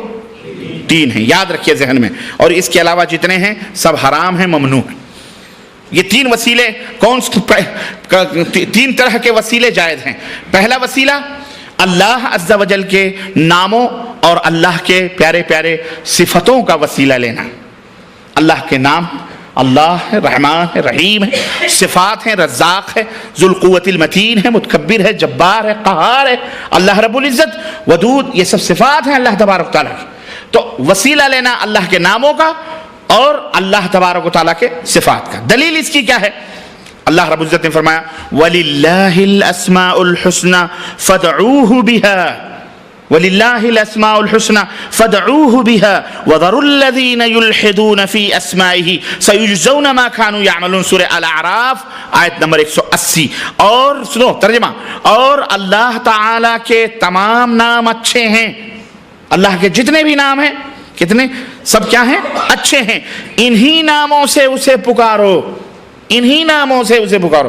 اسی لیے بہت سارے اہل علم یہ کہتے ہیں اللہ کو ایشور کہنا، پرماتما کہنا، بھگوان کہنا یہ جائز نہیں ہے، اللہ کو گاڈ کہنا، فلانا کہنا جائز نہیں، کیوں؟ یہ اللہ کا نام نہیں ہے۔ بلکہ بعض اہل علم کہتے ہیں خدا بھی نہیں کہنا چاہیے، کیوں؟ اس لیے کہ خدا کا لفظ یہ اللہ کے ناموں میں سے نہیں ہے۔ تو تم مومن ہو تو اللہ کا نام یاد کرو۔ آپ اپنے 14 بچے ہوں، 20 بچے ہوں، سب کے نام کو جانتے ہیں، اپنے خاندان بھر کے ناموں کو جانتے ہیں، چاہے 100 ہوں چاہے 200 ہیں۔ تو اللہ جو ہمارا سب کچھ ہے، ماوا ہے، ملجا ہے، سب کچھ دینے والا، ہم اس اللہ کے ناموں کو کیوں نہ یاد رکھیں اور کیوں نہ اس نام سے اللہ کو پکاریں؟ اگر آپ کے نام کو چھوڑ کر کوئی دوسرا نام کوئی پکارے تو آپ کو تکلیف ہوگی کہ نہیں تکلیف ہوگی؟ اسی لیے اپنا دیا ہوا نام نہیں، اللہ نے جو اپنے لیے اپنے نام کو منتخب کیا ہے اس نام سے اللہ کو پکارنا چاہیے۔ تو اللہ ہی کہنا چاہیے، رحمان ہی کہنا چاہیے، رحیم ہی کہنا چاہیے، اس کو خدا، گاڈ اور کیا کہتے ہیں پرماتما، ایشور، پرمیشور، فلانیہ ڈھکانیہ، بھگوان نہیں، یہ سب کافروں کے دیے ہوئے نام ہیں۔ یہ کس کے نام ہیں؟ کافروں کے دیے ہوئے نام ہیں۔ اللہ کو ان ناموں سے پکارو جو اللہ نے اپنے لیے منتخب فرمائے ہیں، ٹھیک ہے؟ تو اللہ رب العزت نے فرمایا کہ اللہ تعالیٰ کے تمام نام اچھے ہیں، انہی ناموں سے اسے پکارو، اور ایسے لوگوں کو چھوڑ دو جو اس کے ناموں میں کجروی سے کام لیتے ہیں، ادھر سے ادھر دوسرے نام اختیار کرتے ہیں، انہیں ان کی کجروی کی سزا قیامت کے دن ملے گی۔ اللہ کے رسول صلی اللہ علیہ وسلم نے بھی ارشاد فرمایا یا ذل جلال والاکرام سے چمٹے رہو، یعنی اللہ سے دعا کرو تو یا ذل جلال والاکرام، یا ذل جلال والاکرام، یہ اللہ کا اللہ کے صفات ناموں میں سے صفات میں سے صفت۔ تو یہ بات خاص یہ بات ہر شخص کو معلوم ہے کہ اللہ تعالیٰ کے بہت سارے پیارے پیارے نام اور اچھی اچھی صفتیں ہیں جن میں اس کی مختلف خوبیوں کا ذکر ہے۔ اس لیے جہاں جس چیز کی ضرورت ہو اس کی اس خوبی کو ابھارا جائے۔ اگر آپ کو روزی چاہیے، اے اللہ تو رزاق ہے، ترزق من یشاء بغیر حساب، جس کو چاہتا ہے ان اللہ یرزق من یشاء بغیر حساب، اللہ تو جس کو چاہتا ہے بے حساب روزی دیتا ہے۔ اے اللہ تیرے ناموں میں سے رزاق ہے، میں روزی کا محتاج ہوں، اللہ مجھے روزی دے دے۔ اے اللہ تو شفا دینے والا ہے، مجھے شفا دے دے۔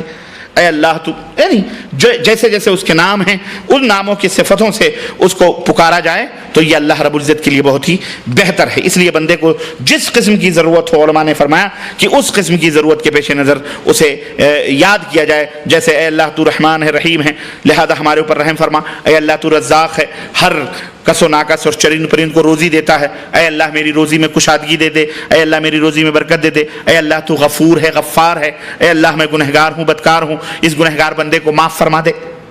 سمجھ میں بات آئی کہ نہیں؟ اے اللہ تو ہر نیک و بد کی دعا کو سنتا ہے، سمیع بصیر ہے، اے اللہ اس مسکین اور غریب کی دعا کو بھی سن لے، اے اللہ ہمیں بھی معاف فرما دے۔ قرآن مجید اور احادیث میں اس قسم کے وسیلوں کی بہت ساری تعداد موجود ہے، میں اگر انہیں ذکر کروں تو آپ کو حیرت ہوگی، اسی میں ٹائم صرف ہو جائے گا۔ صرف ایک دعا جو حضرت ابراہیم علیہ السلام نے اللہ کے حضور کی تھی، میں وہ دعا آپ کو سناؤں تاکہ آپ کو پتہ چلے کہ حضرت ابراہیم علیہ السلام نے اللہ کے حضور کیسے دعا کی۔ رب فرماتے ہیں قرآن کریم میں اس کا انداز سورہ ابراہیم میں 38 اور 41 نمبر میں اس کو ذکر کیا گیا ہے۔ ربنا انک تعلم ما نخفی وما نعلن وما يخفى على الله من شيء في الارض ولا في السماء الحمد لله الذي وهب لي على الكبر اسماعيل واسحاق ان ربي لسميع الدعاء رب اجعلني مقيم الصلاة ومن ذريتي ربنا وتقبل دعاء ربنا اغفر لي ولوالدي وللمؤمنين يوم يقوم الحساب۔ سنو دعا کے آداب سنو، اللہ کے اسماء صفات کا ذکر ابراہیم نے کیا۔ کسی کے پاس جاؤ مانگنے کے لیے کچھ تو آپ بھی ایسے نہیں کہ دو فلانے سیٹ صاحب 10 روپے دے دو یا 2000 دے دو، نہیں، بیٹھو گے، حال چال پوچھو گے، تعریف کرو گے. ماشاءاللہ آپ کا نام بڑا سنا ہے ہم نے, غریبوں کی مدد کرتے ہیں, سخاوت کرتے ہیں, اللہ نے آپ کو نوازا ہے, اللہ آپ کو اور دولت دے. اور کہنے کے بعد جب اس سے کہو گے میں بھی ایک ضرورت سے آیا ہوں آپ کی خدمت میں, مجھے ذرا 2000 قرض کی ضرورت ہے یا ہدیے کی ضرورت ہے یا مدد کی ضرورت ہے, تو جب اس طرح سے مانگو گے تو سخت سے سخت دل آدمی ہوگا تو وہ سوچے گا لاؤ کچھ نہ کچھ تو دے ہی دیں. اور اگر جاؤ گے فلانے 2000 روپے دو, نہ آپ سے کبھی پہچان ہے, نہ آپ نے کبھی جانا ہے, نہ کبھی کچھ, ایسے کوئی دے دے گا آپ کو 2000 روپے؟ 10 روپے 1 روپے نہیں دے گا کوئی, الٹا جوتا کھینچ کے مارے گا بے غیرت. مانگنے کا ایسے ہی مانگنا. ہم بھی مانگتے ہیں, ہم بھی مانگتے ہیں اللہ تعالیٰ سے, دعا کرتے ہیں. دعا کیسے کرتے ہیں آپ سب جانتے ہیں, ہمارے یہاں کے لوگ دعا کیسے کرتے ہیں. دعا مانگ رہے ہیں, ہاتھ اٹھائے ہوئے ہیں, چھت تک ڈار ہیں, بنا دینا دنیا سے, بھاگے دکان کھول لی ہے. اللہ کے بندے ایسے اللہ دے گا؟ ایسے تو بندہ نہیں دے گا, اللہ کیا دے گا؟ سمجھ میں بات آ رہی کہ نہیں آ رہی؟ ایسے دعا مانگی جاتی. ارے مانگنا ہے, جو مانگنا ہے سلیقے سے اس طرح مانگو. در کریم سے بندے کو کیا نہیں ملتا؟ اللہ سے گریہ بزاری کر کے, رو کر, چہرہ بنا کر, رونا نہ آئے پھر بھی تنہائیوں میں کونوں میں بیٹھ کر کپڑا ڈھانپ کر ایسے کبھی اللہ سے مانگو. کبھی آنکھوں میں آنسو نہ آئے تو آنسو لاؤ, اے اللہ میں مسکین ہوں, شرم آ رہی ہے لوگوں سے, چادر ڈھانپ, اللہ میں مسکین ہوں, اللہ میں غریب ہوں, ایسے کر کے اللہ سے مانگو. اللہ دے گا. تم مانگو گے ایسے, السلام علیکم ورحمۃ اللہ, السلام علیکم ورحمۃ اللہ, اللہم آمین برحمتک یا ارحم الراحمین, خلاص بھگے. ایسے نہیں ہوتے, ایسے دعا نہیں مانگی جاتی. ہمارے یہاں یہی رواج ہے بھائیوں کی نہیں مانگ. کیا پا رہے ہو, کچھ مل رہا ہے؟ عربوں کو دیکھو نماز میں کھڑے ہوتے ہیں ایسا روتے ہیں, ایسا روتے ہیں. اوہو, ہم نہیں سمجھتے ہیں پھر بھی ہمیں رلائی آ جاتی. بولو آتی کہ نہیں آتی؟ تراویح ہو, قرآن پڑھتے ہیں, تب ان کو ملتا ہے وہی زبان ہے, وہ سمجھتے ہیں ہم اللہ سے مانگ رہے ہیں. ہمارے ہاں تو پتہ نہیں کیسے کیسے وسوسے ہیں, ٹانگوں میں درد ہو جاتی ہے, سر میں درد ہو جاتا ہے, فلانے یاد آتے ہیں, ٹھکانے یاد آتے ہیں, پتہ نہیں کیا یاد آتے ہیں. میرے بھائیوں صحیح مسلمان بنو. اللہ اکبر, ہم نے جانا ہی نہیں اللہ کیا ہے, اللہ کی حقیقت نہیں جانی ہم نے. اور اللہ نے قرآن میں صحیح فرمایا وما قدر اللہ حق قدرہ, لوگوں نے اللہ کی قدر ہی نہ کی ہے. اللہ کی قدر کرتے تو یہ آج لاکھ جو درگاہ مزار بنا کے پوجتے ہو نا, یہ دنیا میں نہ رہتے. اس کی ضرورت نہیں تھی ہم کو, ہمارے لیے مسجدیں کافی تھیں. آج مسجدیں ویران ہیں, درگاہ آباد ہیں, خوب ڈیگیں, جمعرات کی 11ویں, مرغے, شیخ سدو کے بکرے, غوث پاک کا مرغا, یہ عید میلاد النبی کے جشن, یہ شب برات کے حلوے, یہ رجب کے کنڈے, یہ مزارات پہ حاضری, یہ پیٹرومیکس سے مردوں کو بلانا, اور نیاز اور فاتحے. مولوی کو کیا ہے, مولوی تو اس کا بھرتے ہی نہیں. مولوی کو مزے ہی مزے ہیں, تم کھلا رہے ہو, اس کو کیا ضرورت ہے؟ تم جہنم میں جاؤ چاہے جنت میں جاؤ, وہ کیا ہے, سر کھانے کو مل رہا ہے. اور سب دین کے نام پر, اسلام کے نام پر. میرے بھائیوں, میرے عزیزوں, میرے دوستوں, اللہ کی قسم یہ سب جہنم کے کندے ہیں, یہ سب شیاطین ہیں. اللہ کی قسم, اللہ سے توبہ کرو. یہ محنت کی کمائیاں اللہ کی راہ میں صدقہ زکوٰۃ یتیم بیوہ مسکینوں کو دو. ان ملانوں کو مت دو جو نیاز اور فاتح درگاہ مزار کے نام پر مانگتے ہیں لوگ. شد علم, چبوترے, جھنڈے گنڈے جو محلوں میں پوجتے ہیں, سب حرام شرک. یہ وسیلے لیتے ہیں, وسیلہ ہے. ان کو کھلانے سے اللہ راضی ہو جائے گا؟ وہ بیچارے کو تو ملتے ہی نہیں. مردہ تو اندر پتہ نہیں جہنم میں ہوگا کہ جنت میں ہوگا. اس کا البتہ اس کی جنت بنی ہوئی ہے. مولانی ٹرا مار کے سو رہی ہیں, ٹفن آپ پہنچا رہے ہو, کھانا آپ بنا رہے ہو, مرغیاں آپ دے رہے ہو, اس کو کیا پڑی؟ اس لیے اللہ سے سنو, نبی اللہ سے کیسے دعا کرتے ہیں. ربنا, اے ہمارے رب, تو خوب جانتا ہے جو ہم چھپائیں اور جو ظاہر کریں, اور زمین و آسمان کی کوئی چیز اللہ پر پوشیدہ نہیں. اللہ کا شکر ہے جس نے مجھے بڑھاپے میں اسماعیل اور اسحاق عطا فرمائے. دیکھیں, اللہ کی تعریف بھی کر رہے ہیں, اللہ کا شکر بھی ادا کر رہے ہیں. ابھی دیکھو, اب یہ اس کو کہتے ہیں, ہاں یعنی تیاری ہو رہی ہے. کیا؟ اے اللہ کا شکر ہے جس نے مجھے بڑھاپے میں اسماعیل اور اسحاق عطا فرمائے. بے شک میرا رب دعاؤں کا سننے والا ہے. بے شک میرا رب. اب مانگنا شروع ہو رہے ہیں. یہ کہنے کے بعد اب مانگ رہے ہیں. کیا مانگ رہے ہیں؟ اے میرے پالنے والے, مجھے نماز کا پابند بنا دے. اللہ, حضرت ابراہیم کیا کہہ رہے ہیں؟ رب اجعلنی مقیم الصلاۃ، یہ نماز جس کی آج ہم رائے گاہ جا رہے ہیں، ضائع جا رہے ہیں، اللہ کی قسم یہ نماز سب سے پہلے پوچھی جائے گی۔ عقیدے کی اصلاح کے بعد، توحید کے بعد سب سے پہلے نماز ہے۔ اس کو ضائع کرنے والے کبھی آباد نہیں ہو سکتے۔ جو اللہ کے گھروں کو ویران کریں گے ان کا گھر کبھی آباد نہیں ہو سکتا ہے۔ اے مسلمانوں، نماز نہ چھوڑو، نماز کسی بھی حالت میں مت چھوڑو، نماز پڑھو، نماز کی پابندی۔ نبی ہیں لیکن کیا کہہ رہے ہیں؟ آج ہم نماز پڑھنے والوں کو مزہ، ارے نماز میں تم کو کیا ملے گا، نماز کیوں پڑھتے ہو؟ نماز ہی تو ہے، نماز میں جو لذت ہے، نماز میں جو برکت ہے، نماز سے جو ہمیں ملتا ہے، اللہ اکبر، اس کا تذکرہ اگر آپ فائدے اس کے سنیں گے تو آپ دھاتوں تلے انگلی دبائیں گے۔ آپ کو پتہ نہیں نماز کی اہمیت کا، بہت بڑی اہمیت ہے اس کی۔ نہ کچھ پیسہ لگتا ہے، نہ روپیہ لگتا ہے، نہ کچھ۔ گرمی ہو سردی ہو، بہترین قالینوں پر وضو بنا کر، حمامات صاف ستھرے خوشبودار وضو بنا کر مسجد میں آپ جاؤ، نماز پڑھو۔ ہمارے گھروں میں ایسی قالینیں نصیب نہیں ہیں جن پر ہم کم از کم 10-15 منٹ کے لیے اللہ کے دربار میں کھڑے ہو کے سجدہ کرتے ہیں، ہے کہ نہیں؟ کتنی باعزت چیز ہے اس لیے نماز۔ نبی کہہ رہے ہیں، اے میرے پالنے والے، مجھے نماز کا پابند بنا دے، وَمِن ذُرِّيَّتِي، اور میری اولاد کو بھی نماز کا پابند بنا۔ ہمیشہ دعا کیا کرو یہ کہ اللہ مجھے بھی نماز کا پابند بنا اور میری آل اولاد کو بھی۔ اے ہمارے رب، میری دعا قبول فرما، اے ہمارے پروردگار مجھے بخش دے، میرے ماں باپ کو بھی بخش دے اور دیگر مومنوں کو بھی بخش دے جس دن حساب ہونے لگے۔ سب کے لیے یہ مانگنا ہے، اس انداز سے مانگو گے تب اللہ دے گا۔ پہلے اس کی حمد بیان کرو، تعریف کرو، اللہ کے نبی پر درود بھیجو، کیونکہ اللہ کے نبی پر درود پڑھنے سے اللہ راضی اور خوش ہوتا ہے۔ اللہ راضی اور خوش ہوتا ہے اپنے حبیب پر۔ اللہم، اور درود اس طرح وہ میڈ ان انڈیا بریلی والا درود نہیں، وہ سب دیکھو ایک ایک چیز کو ملایا ہے ذلیلوں نے، اللہ کی قسم تمہیں ورجنالٹی سے ہٹا کر ڈپلیکیٹ مالوں پہ لگایا ہوا ہے، مکس مال چائنا کا، ایسے made in Bareilly, made in India, made in Pakistan, made in فلانے، میڈ ان فلانے۔ اصل جو قرآن و سنت کا میٹر ہے غائب، وہ نماز بھی نہیں ہے جو قرآن و سنت میں ہے۔ سبوں نے اپنے اپنے کتابوں میں فلانے نماز، ڈھکانے نماز، یہ حنفی نماز، یہ شافعی نماز، یہ مالکی نماز، یہ حنبلی نماز، یہ قادیانی نماز، یہ شیعہ والی نماز، یہ جعفری نماز، بنایا سب بنایا ہے۔ اگر انہیں چند چیزیں ورجنل ہیں، باقی چیزیں کیا ہیں؟ بولو، مکس ہیں۔ ان مکس کو نکالو، ان مکس کو نکالو۔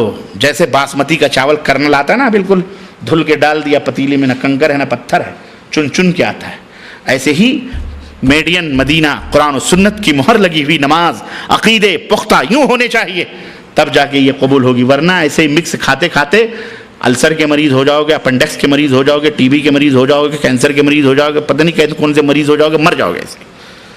اور مارکیٹ لوٹ رہے ہیں لوٹنے والے۔ ورجنالٹی یہاں قرآن و سنت، کوئی بھی چیز ہو قرآن و سنت کی دلیل چاہیے۔ اہلاً و سہلاً، ہمارا سر جھکا ہے، قرآن و سنت نہیں ہے، مع السلام، جاؤ۔ تم اپنے دور کے علامہ زمان ہوں گے، تم اپنے لیے ہوگے، ہماری تو جنت میں نہیں لے جا سکتے۔ تم جنت میں جانے کی ضمانت تو قرآن اور سنت کی تعلیم ہے کہ نہیں؟ اس لیے میرے عزیزو، میرے دوستو، سنو، غور کریں آپ ذرا اس دعا پر کہ امام الحنفاء سیدنا ابراہیم علیہ السلام کی اس دعا میں کتنے آداب بیان کیے گئے ہیں۔ کیا؟ سب سے پہلے اللہ کی قدرت کاملہ کا اقرار کیا انہوں نے، پھر اس کے بعد اس کی حمد و ثنا بیان کی، پھر اصل مدعا سے پہلے اللہ کی تعریف کی، اللہ تو دعاؤں کا قبول کرنے والا ہے، مجیب الدعوات ہے۔ نمبر 4، اس سے قبل بھی دعا کی اجابت اور قبولیت کا ثبوت۔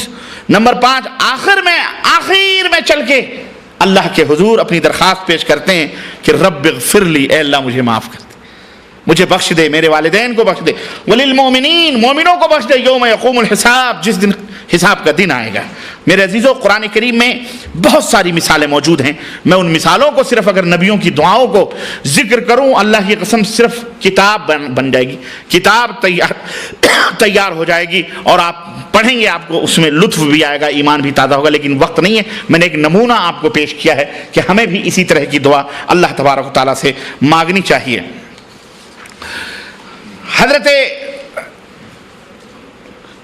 حدیثوں میں بھی اس کا ذکر ہے۔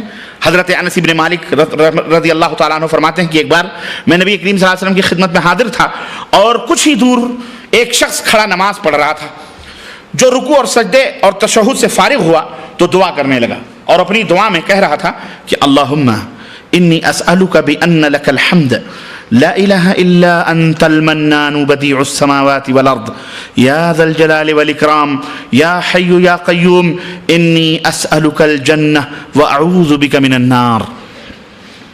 سنن نسائی کے اندر یہ حدیث اور ابو داؤد کے اندر بھی، ابن ماجہ کے اندر بھی یہ حدیث ہے۔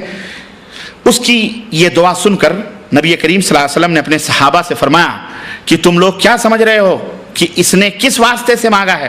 صحابہ نے جواب دیا کہ اللہ اور اس کا رسول بہتر جانتے ہیں۔ تو آپ صلی اللہ علیہ وسلم نے ارشاد فرمایا، اس ذات کی قسم جس کے قبضے میں میری جان ہے، اس نے اللہ کے اس عظیم نام کا وسیلہ دے کر، اس عظیم نام کا وسیلہ دے کر دعا کی ہے کہ جب جب اس نام کے وسیلے سے دعا کی جائے تب تب وہ دعا قبول فرماتا ہے۔ تو اس کے ناموں کا وسیلہ لے کر دعا کرو گے تو اللہ تعالیٰ بولو دعاؤں کو قبول فرماتا ہے، اور سوال کیا جائے تو اللہ تبارک تعالیٰ وہ ضرور دیتا ہے۔ اب ترجمہ سنو، اس نے کس طرح کی دعا کی تھی، ترجمہ ذرا سن لو۔ اس نے کیا کہا تھا اپنی دعا میں جس کے بارے میں اللہ کے نبی نے اتنی بڑی فضیلت بیان کی؟ اس نے کیسے کی؟ اے اللہ، میں تجھ سے اپنی حاجت مانگتا ہوں اس وسیلے سے کہ ساری تعریف تیرے ہی لیے زیبا ہے، ساری تعریف تیرے سوا کوئی معبود نہیں، تو بہت احسان کرنے والا ہے، آسمان و زمین کو ایک نرالے انداز سے پیدا کرنے والا ہے۔ کتنی بڑی بڑی تعریف اللہ تعالیٰ کی لیے، بدیع السماوات والارض ہے، زمین و آسمان کو نرالے انداز سے پیدا کرنے والا ہے۔ اے عزت و جلال والے معبود، اے حی زندہ رہنے والے معبود، ہر چیز کو قائم رکھنے والے معبود، میں آپ سے جنت کا سوالی ہوں اور جہنم سے پناہ چاہتا ہوں۔ اسألک الجنہ واعوذ بک من النار، تجھ سے جنت چاہتا ہوں اور جہنم سے پناہ چاہتا ہوں۔ کتنی اچھی دعا ہے اس پر اللہ کے رسول صلی اللہ علیہ وسلم نے اس کو فرمایا کہ اس مختصر کتنی پیاری دعا کہ جب جب اللہ سے اس طرح کی دعا مانگی جائے تو اللہ تعالیٰ قبول فرماتا ہے۔ تو اس آیت کریمہ سے اور اس حدیث سے، دلیل سے، وسیلے کی ایک قسم کا ہم کو پتہ چلا کہ جب دعا کی جائے اللہ کے ناموں اور اللہ کے صفات کے وسیلے سے تو اللہ ان دعاؤں کو قبول فرماتا ہے۔ دلیل موجود ہے قرآن کی اور حدیث کی بھی آپ کے سامنے آ گئی۔ بات سمجھ گئے کہ نہیں سمجھ گئے؟ دوسرا وسیلہ جائز ہے، یہ بھی وسیلہ جائز، اور دوسرا وسیلہ اعمال صالحہ کا وسیلہ، اعمال صالحہ کا وسیلہ لینا۔ آپ جو عمل صالح کرتے ہیں، نماز پڑھتے ہیں، روزہ رکھتے ہیں، حج کرتے ہیں، زکوٰۃ دیتے ہیں، صدقہ کرتے ہیں، خیرات کرتے ہیں، نیکی کرتے ہیں، ایک دوسرے کے اوپر احسان کرتے ہیں، بھلائی کرتے ہیں، والدین کے ساتھ، بہن کے ساتھ، بھائیوں کے ساتھ، جو کچھ بھی آپ نیکیاں کرتے ہیں، اپنے دوست احباب کے ساتھ مسجد بنوا دیتے ہیں، سرائے خانہ بنوا دیتے ہیں، امت مسلمہ کے لیے خیر اور بھلائی کے لیے کچھ بھی خدمات کر دیتے ہیں، یہ سارے کا سارا عمل صالح ہے، نیک عمل ہے، اچھا عمل ہے۔ سچ بولتے ہیں، جھوٹ نہیں بولتے، چوری نہیں کرتے، چکاری نہیں کرتے، جلاک نہیں کرتے، بدکاری نہیں کرتے، یہ سب فحش اور منکرات اور بے حیائیوں سے بچتے ہیں، یہ سب کا سب عمل صالح ہے۔ تو اپنے عمل صالح کا وسیلہ لینا یہ بھی شریعت کے اندر حلال ہے، جائز ہے۔ اس کی اور اس عمل میں جتنا خلوص ہوگا اتنے ہی سمجھو، جتنا گھی ڈالو گے اتنا ہی مال چوکھا ہوگا، جتنی شکر ڈالو گے اتنا ہی، جتنا خلوص اور للہیت ہوگی اسی حساب سے وہ جو ہے آپ کی دعا قبول ہوگی، اور جتنی اس کے اندر مفاد اور نمود اور ریاکاری ہوگی اتنی ہی وہ دعا قبول نہیں ہوگی۔ اس لیے مومن کے لیے ضروری ہے کہ ہر نیک کام پر صرف اور صرف مخلصین لہ الدین حنفاء للہ کا مطالبہ اس سے ہے کہ جب جب وہ اللہ کی عبادت کرے تو خشوع اور خضوع اور اللہ کی رضا اور خوشی کو پانے کے لیے کرے۔ چنانچہ حضرت ابو امامہ فرماتے ہیں کہ ایک شخص نبی کریم صلی اللہ علیہ وسلم کی خدمت میں حاضر ہو کر عرض کیا، اس شخص کے بارے میں اللہ کے نبی کیا فرماتے ہیں؟ جو مال غنیمت کے لیے جہاد کرتا ہے، مسلمانوں کے ساتھ لڑتا ہے، لیکن کس لیے؟ مقصد یہ ہوتا ہے لڑکے جیت جائیں گے، مال غنیمت ملے گی، لونڈی ملے گی، سونا ملے گا، چاندی ملے گی، سب ہیرے پائے ملیں گے۔ آپ نے فرمایا لیس لہ شیء، اس کے لیے کچھ بھی نہیں ہے۔ سائل نے یہی بات تین دفعہ کہ وہ نام و نمود کے لیے، دکھاوے کے لیے، آپ نے فرمایا اس کے لیے کچھ بھی نہیں ہے، کچھ بھی نہیں، تین دفعہ یہی جواب دے۔ پھر اللہ تبارک تعالیٰ، پھر اللہ کے رسول صلی اللہ علیہ وسلم نے فرمایا سنو، ان اللہ لا يقبل من العمل الا ما كان له خالصا وابتغي به وجهه، اللہ تبارک تعالیٰ صرف وہی عمل قبول فرماتا ہے جو خالص اللہ کو خوش کرنے کے لیے کیا گیا ہو اور اس عمل کے ذریعے اس کی مرضی اور اس کی رضا مطلوب ہو، اللہ صرف وہی عمل قبول فرماتا ہے، بقیہ سارے اعمال منہ پہ مار دیے جاتے ہیں۔ یہ جو میں کھڑا ہوں اگر یہ اللہ کی خوشی کے لیے نہیں ہے تو یہ بھی بیکار ہے۔ ہم آئے ہیں اتنی دور سے اللہ کی رضا اور خوشنودی نہیں، اپنی ریاکاری، نمود، دکھاوا، مجھے لوگ علامہ کہیں، مجھے لوگ عالم کہیں، یا آپ کہیں بھی ربانی صاحب کے درس میں گئے تھے، فلانا سیکھ کے آئے، اگر یہ نیتیں ہیں تو بیکار ہے، اس کا کوئی فائدہ نہیں ہے۔ اللہ ہمیں ایسے ریاکاری اور نمود سے محفوظ رکھے۔ اور اللہ ہمارے اس عمل کو عمل خالص لوجہ اللہ اللہ کے رضا کے لیے اللہ تعالیٰ اسے بنا دے، آمین یا رب العالمین۔ اللہ کے رسول صلی اللہ علیہ وسلم فرماتے، اور سنو کیوں اللہ مار دے گا منہ پہ؟ کیوں؟ اس لیے کہ اس دنیا میں اللہ کے ہاں مچھر کے پر کے برابر بھی اس کی کوئی حیثیت نہیں۔ اللہ کے رسول صلی اللہ علیہ وسلم فرماتے ہیں دنیا ملعونۃ ومنعور ما فیہا الا ما مبتغی بہ وجہ اللہ، دنیا خود بھی ملعون ہے اور اس کے اندر جو کچھ بھی ہے سب ملعون ہے سوائے اس چیز کے جس کے ذریعے رب کی رضا حاصل کی جائے، اللہ کی خوشی حاصل کی جائے، وہی محترم ہے اور وہی معزز ہے، باقی سب چیزیں کیا ہیں؟ ملعون ہیں۔ اس لیے ہر مومن کو چاہیے کہ اس کے پاس ایسے اعمال کا کچھ نہ کچھ ذخیرہ موجود ہو جس میں شرک کا کوئی بھی شائبہ موجود نہ ہو، اور خزانہ موجود ہو ایسا جس میں زیادہ سے زیادہ اللہ کی رضا اور اللہ کی خوشنودی موجود ہو۔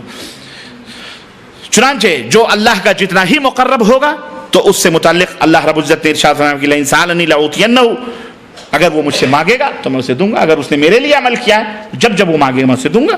تو اس طرح سے ہمیں یہ معلوم ہوا میرے عزیزوں کہ عمل کا اعمال صالحہ کا وسیلہ لینا ہمارے لیے حلال ہے۔ چنانچہ قرآن کریم سے ایک مثال میں دے کر اور حدیث سے ایک مثال دے کر میں اپنی بات کو آگے بڑھاؤں کہ اعمال صالحہ کیسے۔ سنو، عیسیٰ علیہ السلام کے حواریوں کے ذکر میں اللہ تعالیٰ فرماتا ہے کہ انہوں نے دعا کی، کیا؟ ربنا آمنا بما انزلت واتبعنا الرسول فاکتبنا مع الشاہدین، اے ہمارے پالنہار معبود، ہم تیری اتاری ہوئی وحی پر ایمان لے آئے اور ہم نے تیرے رسول کی اتباع کی، اس لیے تو ہمارا نام گواہی دینے والوں کے ساتھ لکھ دے۔ تو رسول کی اتباع کرنا یہ نیک عمل ہے، اچھا عمل ہے کہ نہیں؟ بولو۔ انہوں نے رسول کی اتباع کو وسیلہ بنایا، انہوں نے ایمان کو وسیلہ بنایا۔ اس سے پتہ چلا کہ عمل صالح کو وسیلہ بنانا کیا ہے؟ حلال ہے اور جائز ہے۔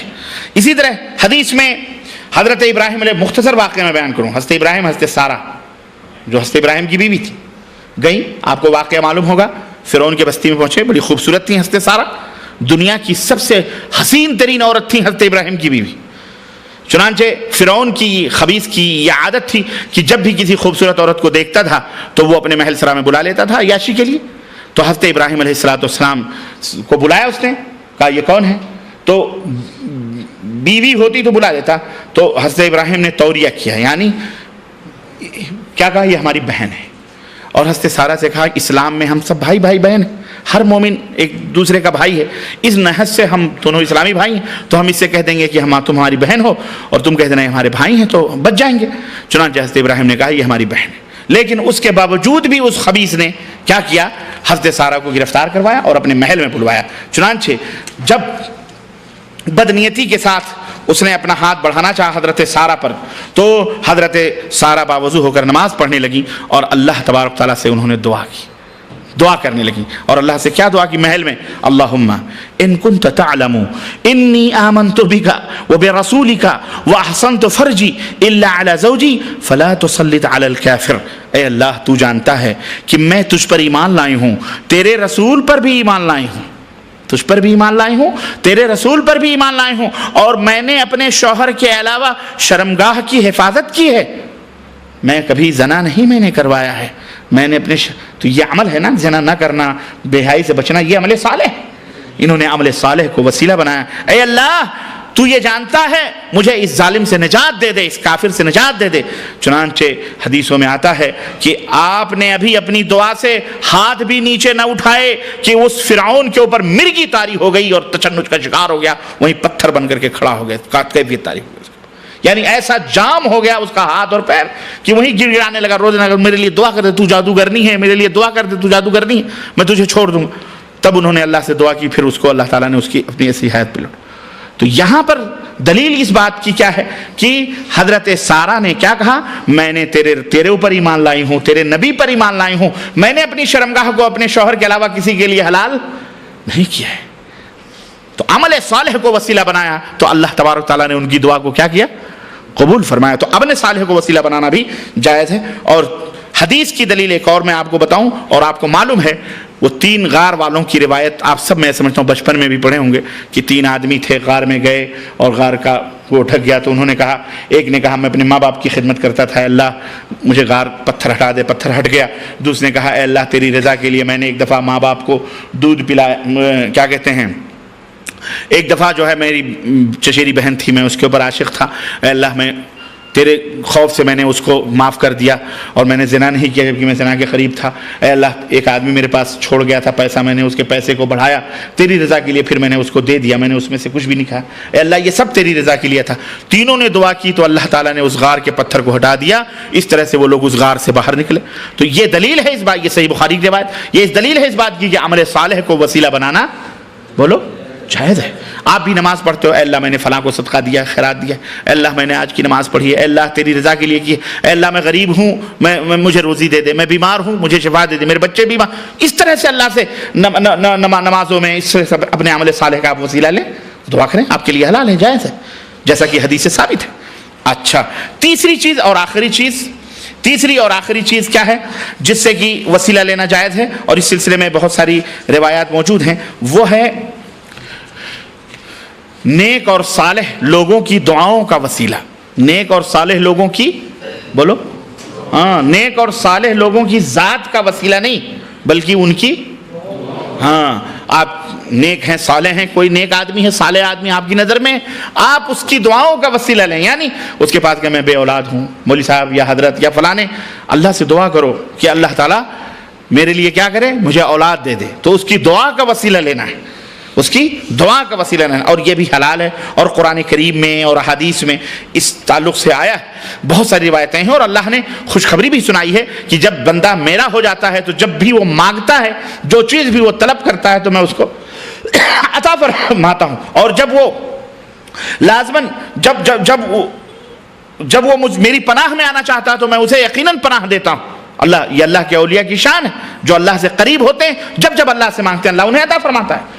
تو ایسے نیک اور صالحین سے دعا کی درخواست کرنا جو زندہ ہیں، آپ کے سامنے ہیں، کیا ہے، یہ حلال ہے، جائز ہے۔ چنانچہ قرآن کریم میں دیکھیے حضرت یعقوب اور حضرت یوسف علیہ السلام کا واقعہ، یوسف کے بھائیوں نے یوسف علیہ السلام کو کیا کیا، زندہ کنویں میں ڈھکیل دیا۔ المہم ایک زمانہ آیا سارے جمع ہو گئے، ماں باپ بھائی بہن سب جمع ہو گئے، اور جب یوسف علیہ السلام کے بھائیوں نے دیکھا یہ میرا بھائی ہے جس کو ہم نے کنویں میں ڈھکیلا تھا، آج تو یہ وزیر خزانہ بنا ہوا، اب تو کچھ، تو باپ سے غلطی تو ان سے ہوئی تھی، تو انہوں نے کیا کہا اپنے باپ سے، نبی تھے ان کے باپ، کہتے ہیں یا ابانا استغفر لنا ذنوبنا اننا كنا خاطئین، سورہ یوسف آیت نمبر 97، اے میرے ابا اللہ سے ہمارے لیے گناہوں کی معافی طلب کر دیجئے، اللہ سے ہمارے لیے گناہوں کی، وہ خود بھی کر سکتے تھے لیکن ابا نبی ہیں، نیک ہیں، اے اللہ ہم اے ابا آپ اللہ سے ہمارے لیے معافی مانگیے، کیونکہ آپ اللہ کے نیک بندے ہیں، آپ اللہ سے کہیں گے تو اللہ آپ کی ضرور سنے گا۔ ایسے لوگوں سے دعا کروانا،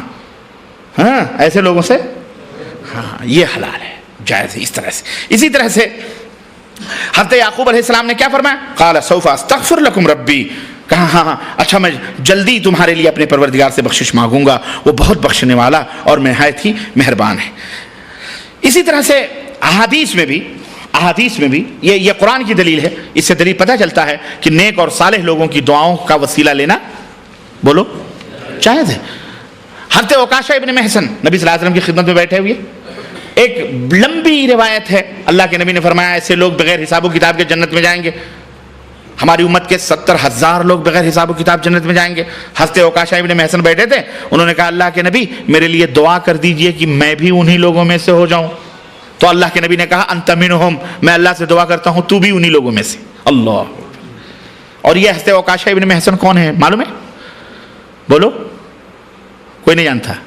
عکاشہ ابن محصن بدری صحابی ہیں، جنگ بدر میں شریک تھے، اللہ کے رسول صلی اللہ علیہ وسلم کی خدمت میں جب اللہ کے نبی نے بدر کی پہاڑی پر چھوٹی سی کٹیا بیٹھی اللہ سے دعا کر رہے تھے، لڑتے لڑتے ان کی تلوار ٹوٹ گئی، دوڑے دوڑے پلٹ کے نبی صلی اللہ علیہ وسلم کی خدمت میں آئے، کہنے کہ اللہ کے نبی کافروں کو مارتے مارتے میری تلوار ٹوٹ گئی۔ اللہ کے نبی نے اسی جھوپڑی سے ایک کھجور کی شاخ کھینچی اور کہا جاؤ لڑو۔ چنانچہ کہتے ہیں حضرت عکاشہ ابن محصن جب میں وہ ڈنڈی لے کر کے میدان میں کودا تو تیز ترار تلوار بن گئی اللہ کے فضل سے۔ یہ ہیں حضرت عکاشہ ابن محصن، یہ ہیں، کہتے ہیں زندگی بھر وہ تلوار میرے پاس رہی، پھر دوسرے لوگوں کے پاس رہی، چلتی رہی وہ تلوار۔ وہ لکڑی تلوار بنی. یہ معجزہ تھا اللہ کے نبی صلی اللہ علیہ وسلم کا, زندہ معجزہ تھا. یہ ہے اللہ. جب سنا کہ اللہ کے نبی کہتے ہیں 70,000 بغیر حساب و کتاب کے جنت میں جائیں گے, موقع غنیمت سمجھا. کہا اللہ کے نبی میرے لیے بھی دعا کر دو. اللہ کے نبی نے کہا انت منہم, اے وکاشا تو انہی میں سے. اللہ اکبر, دعا کی درخواست کرنا. ایک دوسرے صحابی کھڑے ہوئے, اللہ کے نبی نے میرے لیے بھی دعا کر دو, میں بھی. تو اللہ کے نبی نے کہا سبق اوکاشا تم سے بازی لے گئے. اوکاشا تم سے, یہ جامع یہ بزم میں ہے یا کوتاہ دستی میں ہے محرومی, جو بڑھ کر خود اٹھا لے ہاتھ میں مینا اسی کا ہے. یہاں تو محرومی نہیں, دعا مانگ لی خلاص.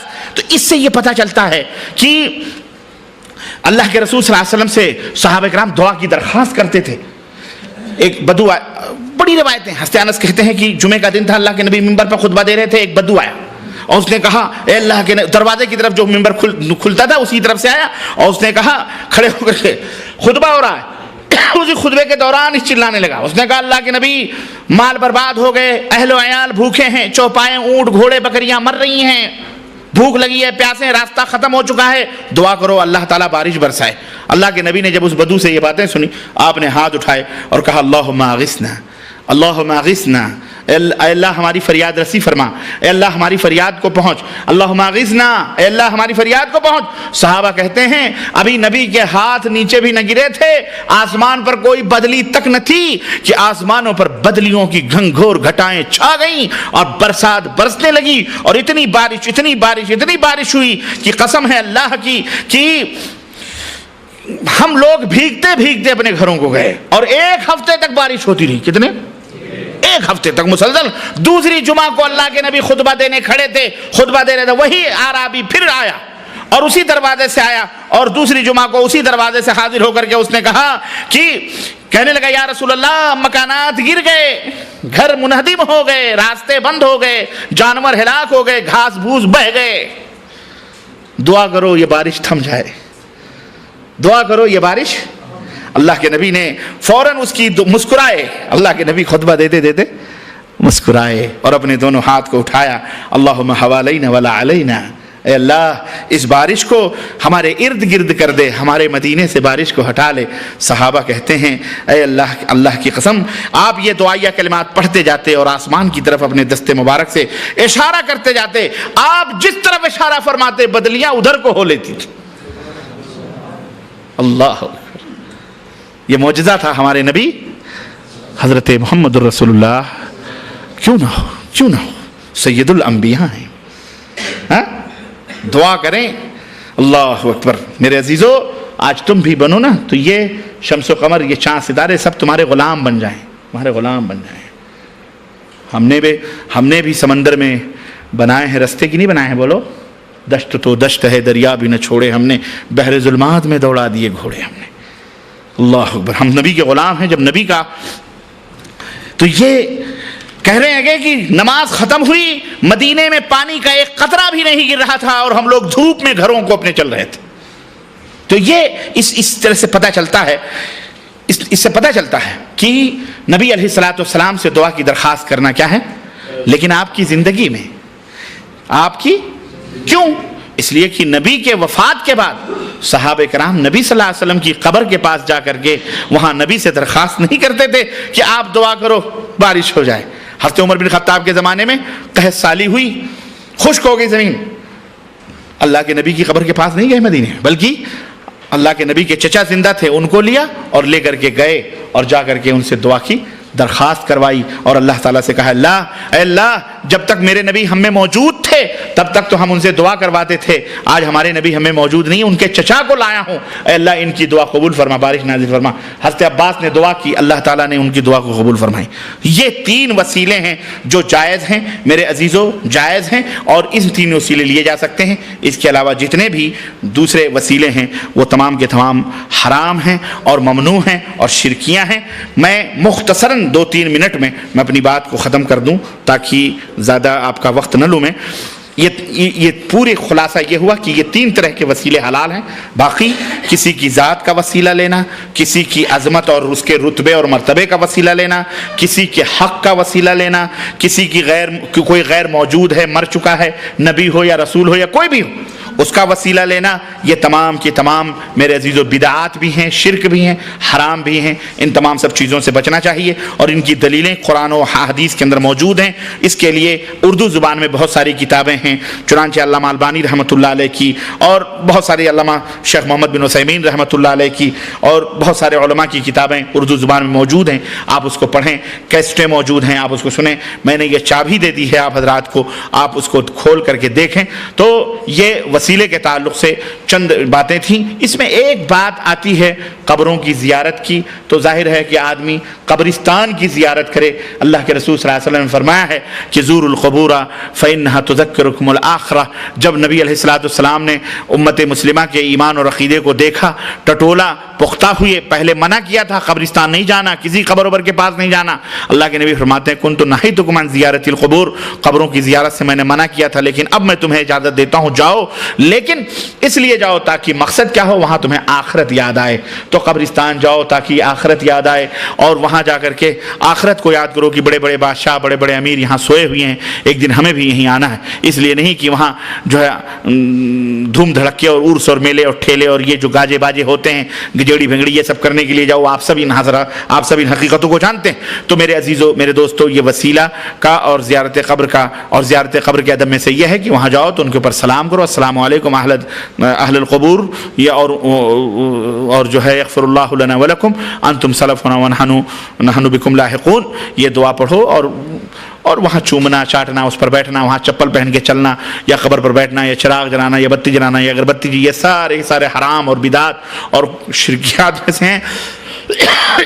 ایسی چیزوں سے توبہ کرو، بچو. اللہ تعالیٰ سے دعا ہے کہ اللہ تعالیٰ ہمیں صحیح طور پر قرآن و سنت پر عمل کرنے کی توفیق عطا فرمائے، اور اللہ عز و جل ہم سب کو قرآن و حدیث پر اپنا ایمان اور عقیدہ درست کرنے کی توفیق عطا فرمائے، اور ہمارے والدین کے اوپر رحم فرمائے، اور ہم سب کے اوپر رحم فرمائے، اور ہمارے ماں باپ اور ہمارے آل اولاد اور ذریات پر اللہ تبارک و تعالیٰ سب کے گناہوں کو معاف فرمائے، اور سب کو جنت الفردوس میں جگہ عطا فرمائے. ہم سب کو اللہ تبارک و تعالیٰ اپنے نبی کی شفاعت نصیب فرمائے، اور اللہ تعالیٰ قیامت کے دن انہیں ہم سب کا شفیع بنائے اور سفارش کرنے والا بنائے. اور اللہ تعالیٰ ہم نے جتنا کہا ہے، سنا ہے، اللہ کہنے اور سننے سے زیادہ ہم سب کو عمل کرنے کی توفیق عطا فرمائے. آمین یا رب العالمین. وصلی اللہ علی نبینا محمد وعلی آلہ وصحبہ اجمعین. والسلام علیکم ورحمۃ اللہ وبرکاتہ.